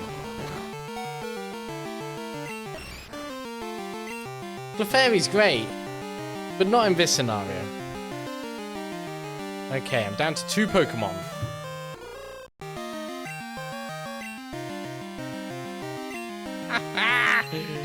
That's fine, you're basically at full health anyway, it doesn't matter to me. This is good. I do enjoy Clefairy. It's a good Pokemon, but in this specific scenario, I could wish for nothing more than Clefairy's death.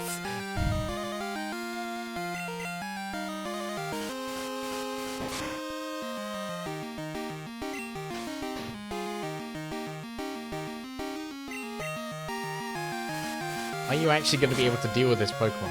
Stay asleep the whole time. That would be grand.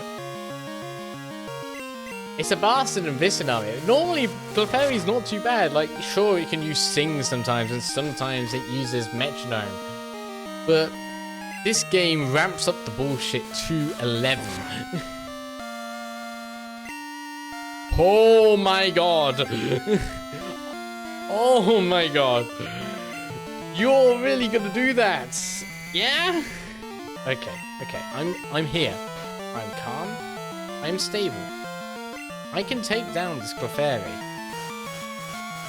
As long as it doesn't wake up in the next 5 turns.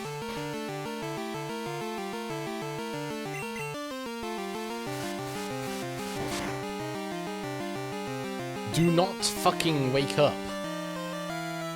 If you wake up, I will jump through the screen and strangle you. Good. Excellent.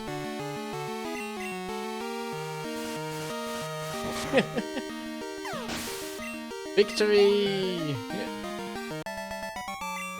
Oh my god, we live to see another day. I have 2 Pokemon left. One is level 16, the other is level 9. And we got this fucking lava to get through! Get the fuck away from me. Why are there even electric types in here? Oh. Of course it does. Why wouldn't it? Get me away from this hellscape.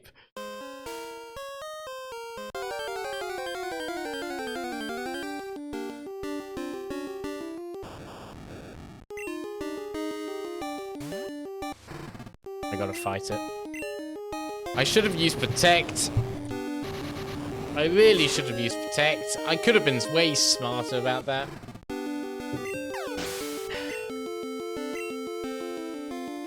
Okay. I can make it. I believe in myself. Who's in front? No. I need the fastest and the highest level to be able to run from literally everything. No. Yes. There you go. Run from literally everything. I'm not fighting another wild Pokemon while I breathe.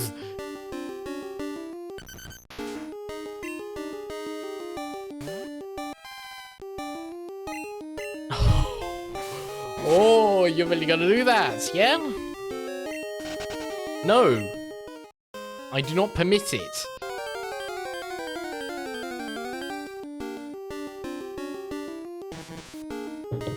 I want off Mr. Bones' wild ride. I want to live another day.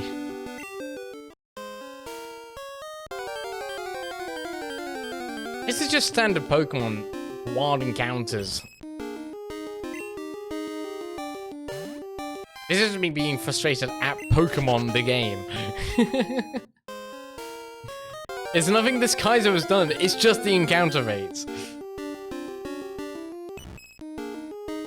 Like, sure, the wild Pokemon are a bit stronger, but the main problem is encountering so many wild Pokemon. I can scarcely walk 4 steps without encountering another wild Pokemon.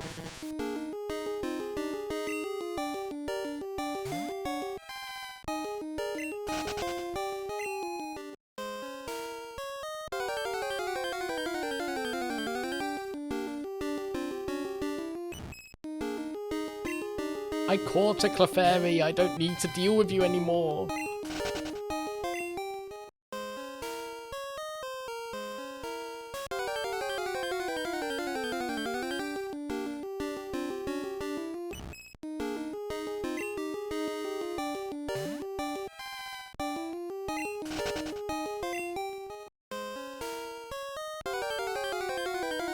Oh my god.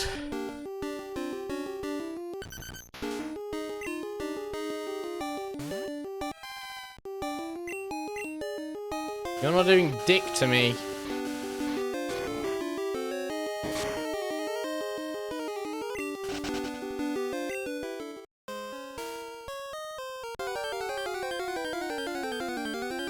It's just gonna be this the whole time. I'm determined to make it to the other side of this fucking cave before I end the stream. We're very near to the 4-hour mark.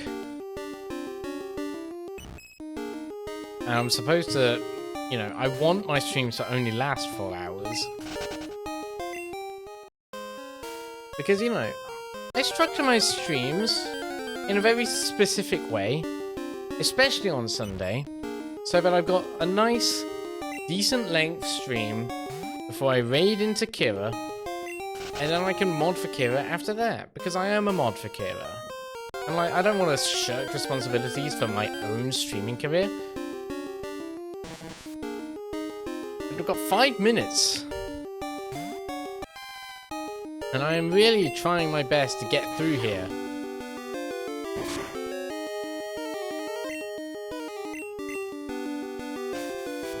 Just so that I can say that I've made some progress. I wanted to at least get to Azelia Town this stream, but instead it's just going through this cave over and over again. And oh my god, this is really making it a delay.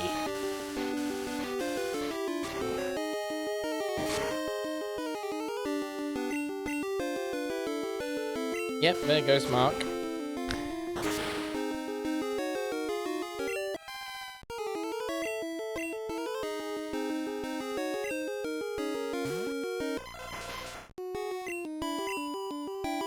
Oh, get out of my fucking way! You fucking flinch, really? You better not flinch again.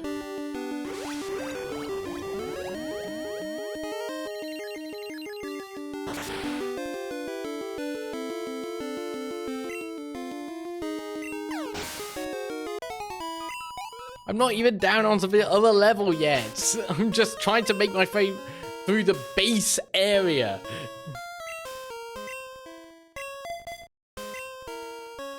But I want to end this stream on time. And if I want to end this stream on time, it means I have to get to Azelia Town.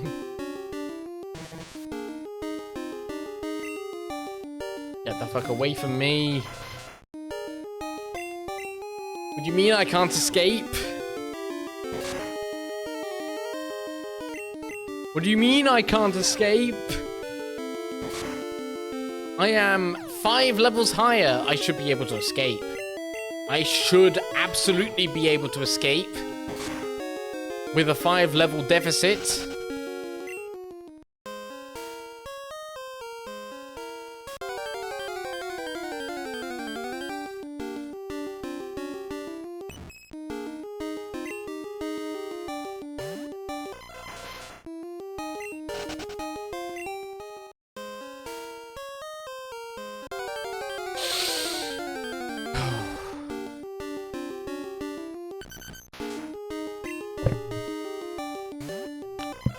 Okay. That's not going to do anything.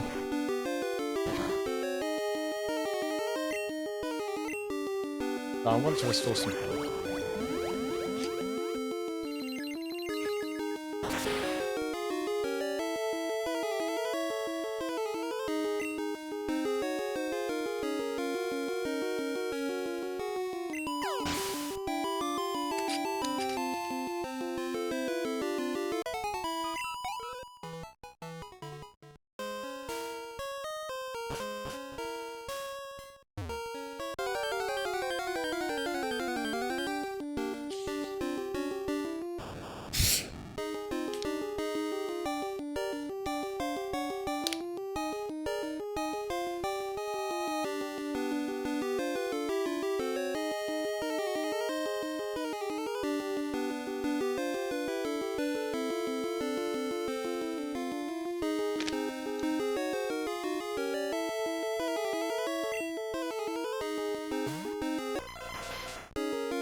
Oh my gosh, just let me go. Just let me go! Why won't you let me go?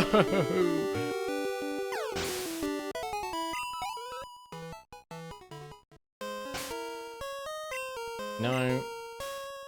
I don't have anything to heal with.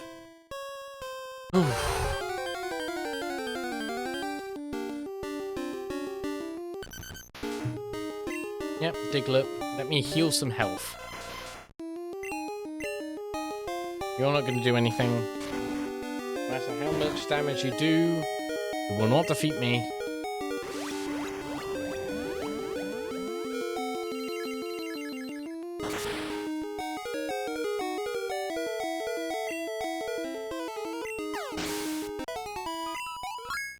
What's 22? Whoopee!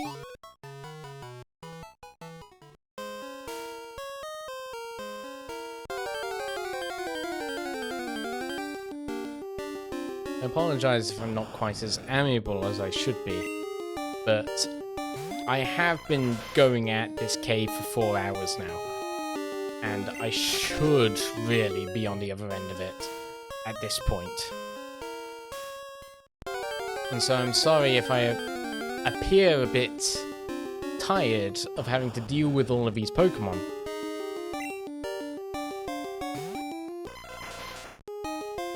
But in all reasonable expectations, I should be on the other side of this cave by now.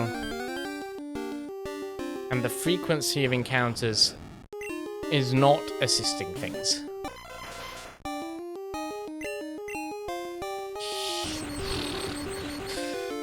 Oh my god. Get me out of here.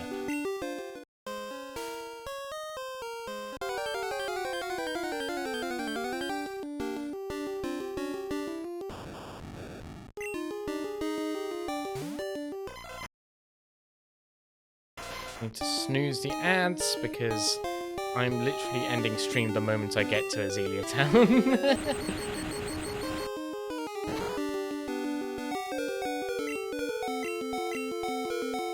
Of course he's fucking self-destruct. Why wouldn't you self-destruct?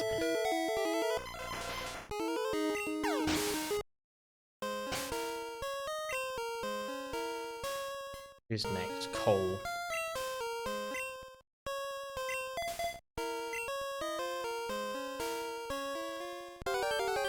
I feel the pain so strongly. Get away from me! I want to eat! I want to end the stream!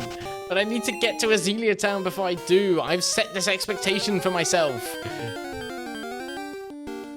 I wish I had repels.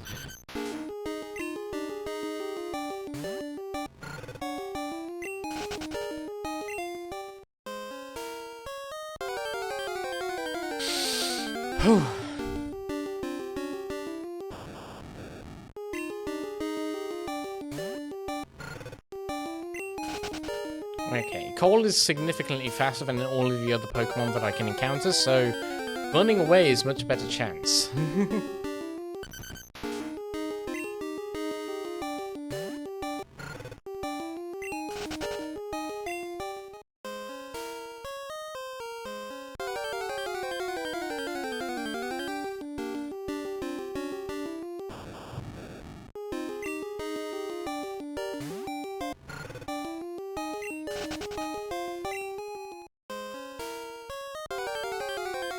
Oh my god.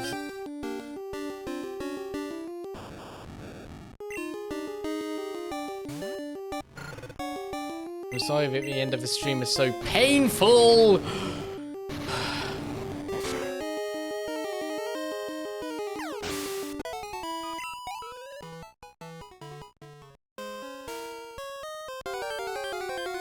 More fucking labyrinths I have to navigate.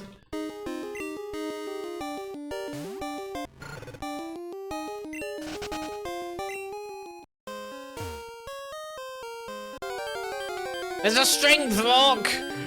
I don't use strength, I don't know the fucking move. Get me out of here. No. You mean I can't escape?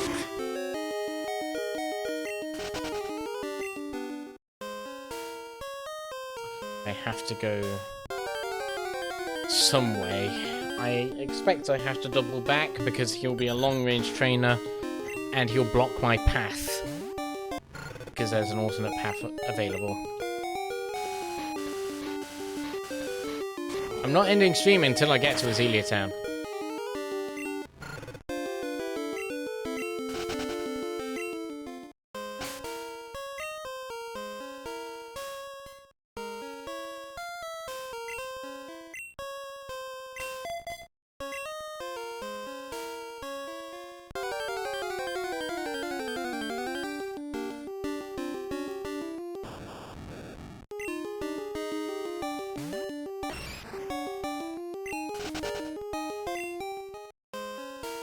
Yep. I knew exactly what was going to happen.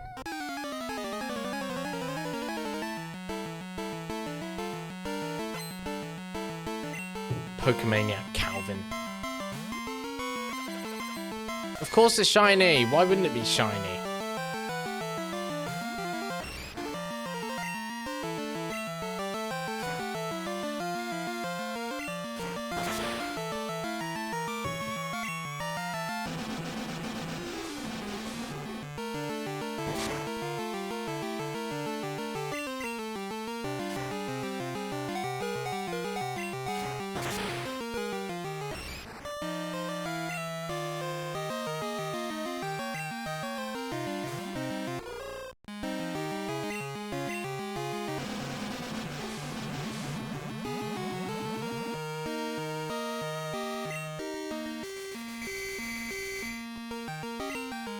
I'm making no comments. Because making comments would waste time.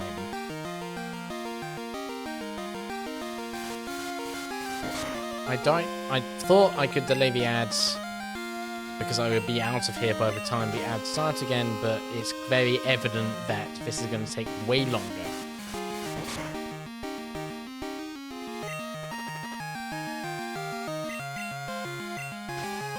So I'm sorry that you have to experience adverts very soon. I'm trying my best.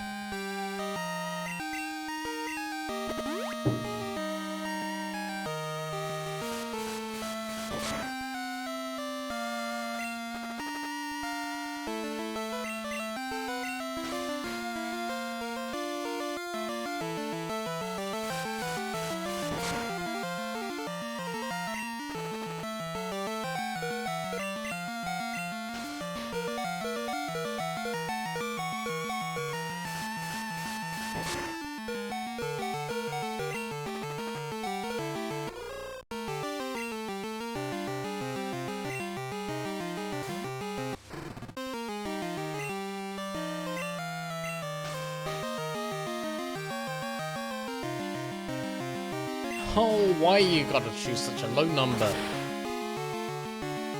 Can you be more effective, please? No, of course you can't.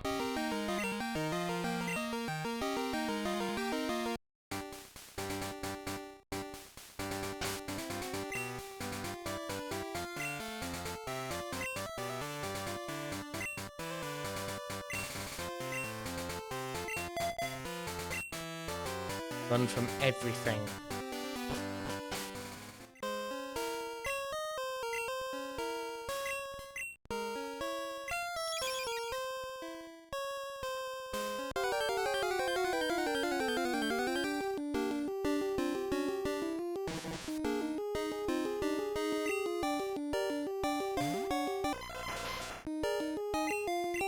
What do you mean I can't escape?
These encounters are far too frequent.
Oh, you fuck!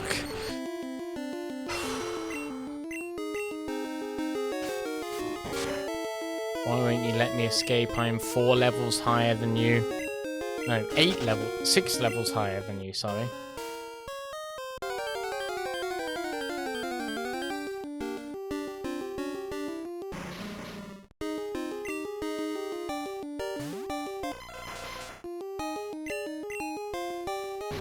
Okay, fuck off. I don't care.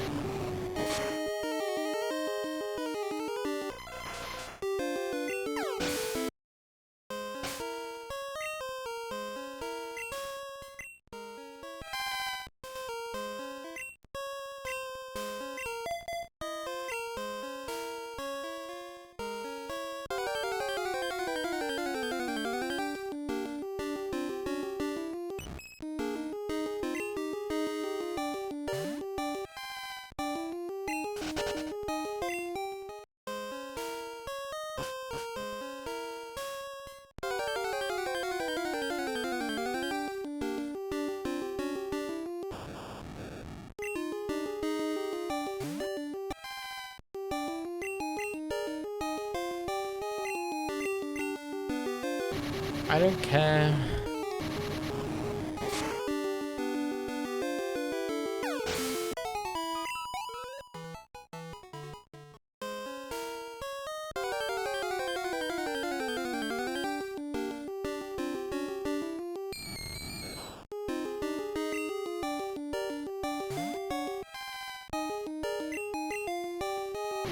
Whatever.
The encounter rate is far too high.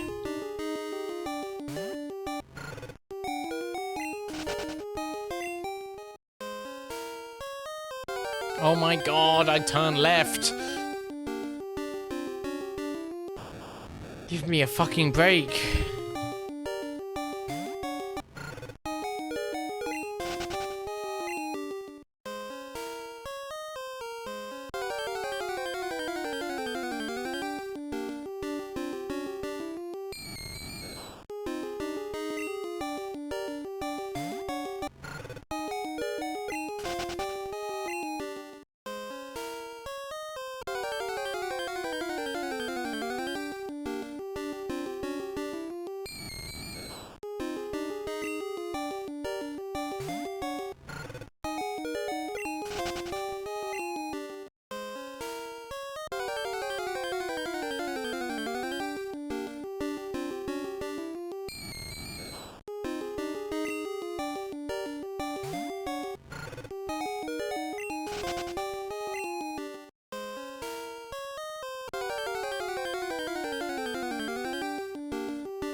I've lost 3 Pokemon to bullshit.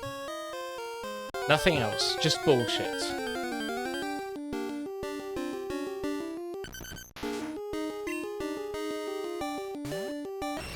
If I wipe out this time, I'm just ending the stream because this is ridiculous. Why is it this difficult just to get through one cave? I mean, it's insane. I don't understand why the encounter rate is this high. No one will be able to survive this. No matter how much money you accumulated throughout this time. No matter how many Pokemon you've captured. No matter how much you've trained them. You can't get through this. It's impossible.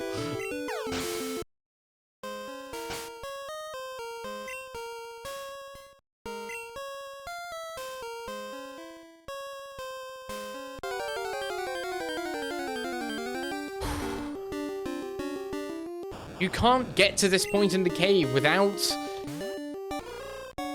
You can't get to this point in the cave with a reasonable amount of Pokemon. It's just impossible.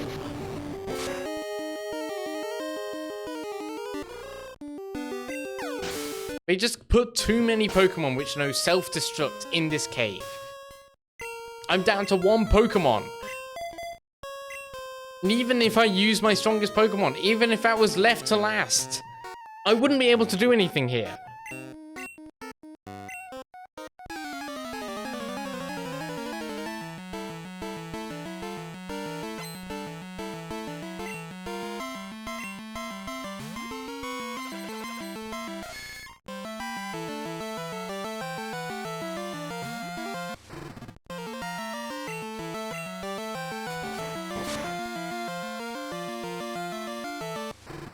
Alright, okay, that's it. Okay, thanks for watching. I'm sorry that it was such a stupid stream. I tried, I really did. But, yeah. We're out of time. I really wanted to get to Azalea Town, but the game decided I shouldn't be able to get there. It's so ridiculous. It's not even hard. It's just bullshit.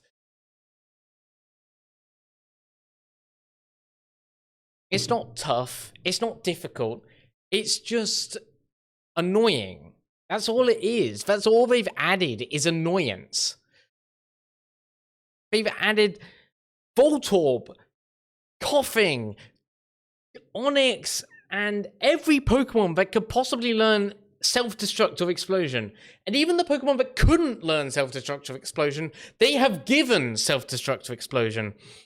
Just to bullshit you through this one cave. Every single Pokemon in there knows a move that will destroy your party instantly. And it's like, what? How am I supposed to get through here without having Pokemon that are at least 10 levels higher than every other Pokemon in this cave? I have to grind. There's no other option. I'm sorry. But yeah, that's it. I will try again. I'll probably grind off stream just to get my Pokemon up to a decent level so that they can deal with everything in this cave. I wanted to do everything on stream, but you know grinding is so boring to watch. But yeah, thanks for watching. I'm sorry it ended like this. I really did want to achieve something this stream, but I got to the end of one route. That's all I achieved. But yeah, I know Kira should be live by now. Yes. Okay, so Kira's live. I'm very into her. She's cool. Give all the love and appreciation that you possibly can. Because she's great. It's the final stream of the Alien Isolation Space race. Kira is deathly afraid of the Xenomorph, so give her all the love you can possibly can, because she's doing this, despite everything. But yeah, I will be back on Tuesday for more Mother, which is a game which is a bit easier than this, at least. Okay. But yeah, I do have a raid message. All you need to be doing is following in order to be able to use it. And yeah, I will see you again on Tuesday. Thanks for watching and goodbye.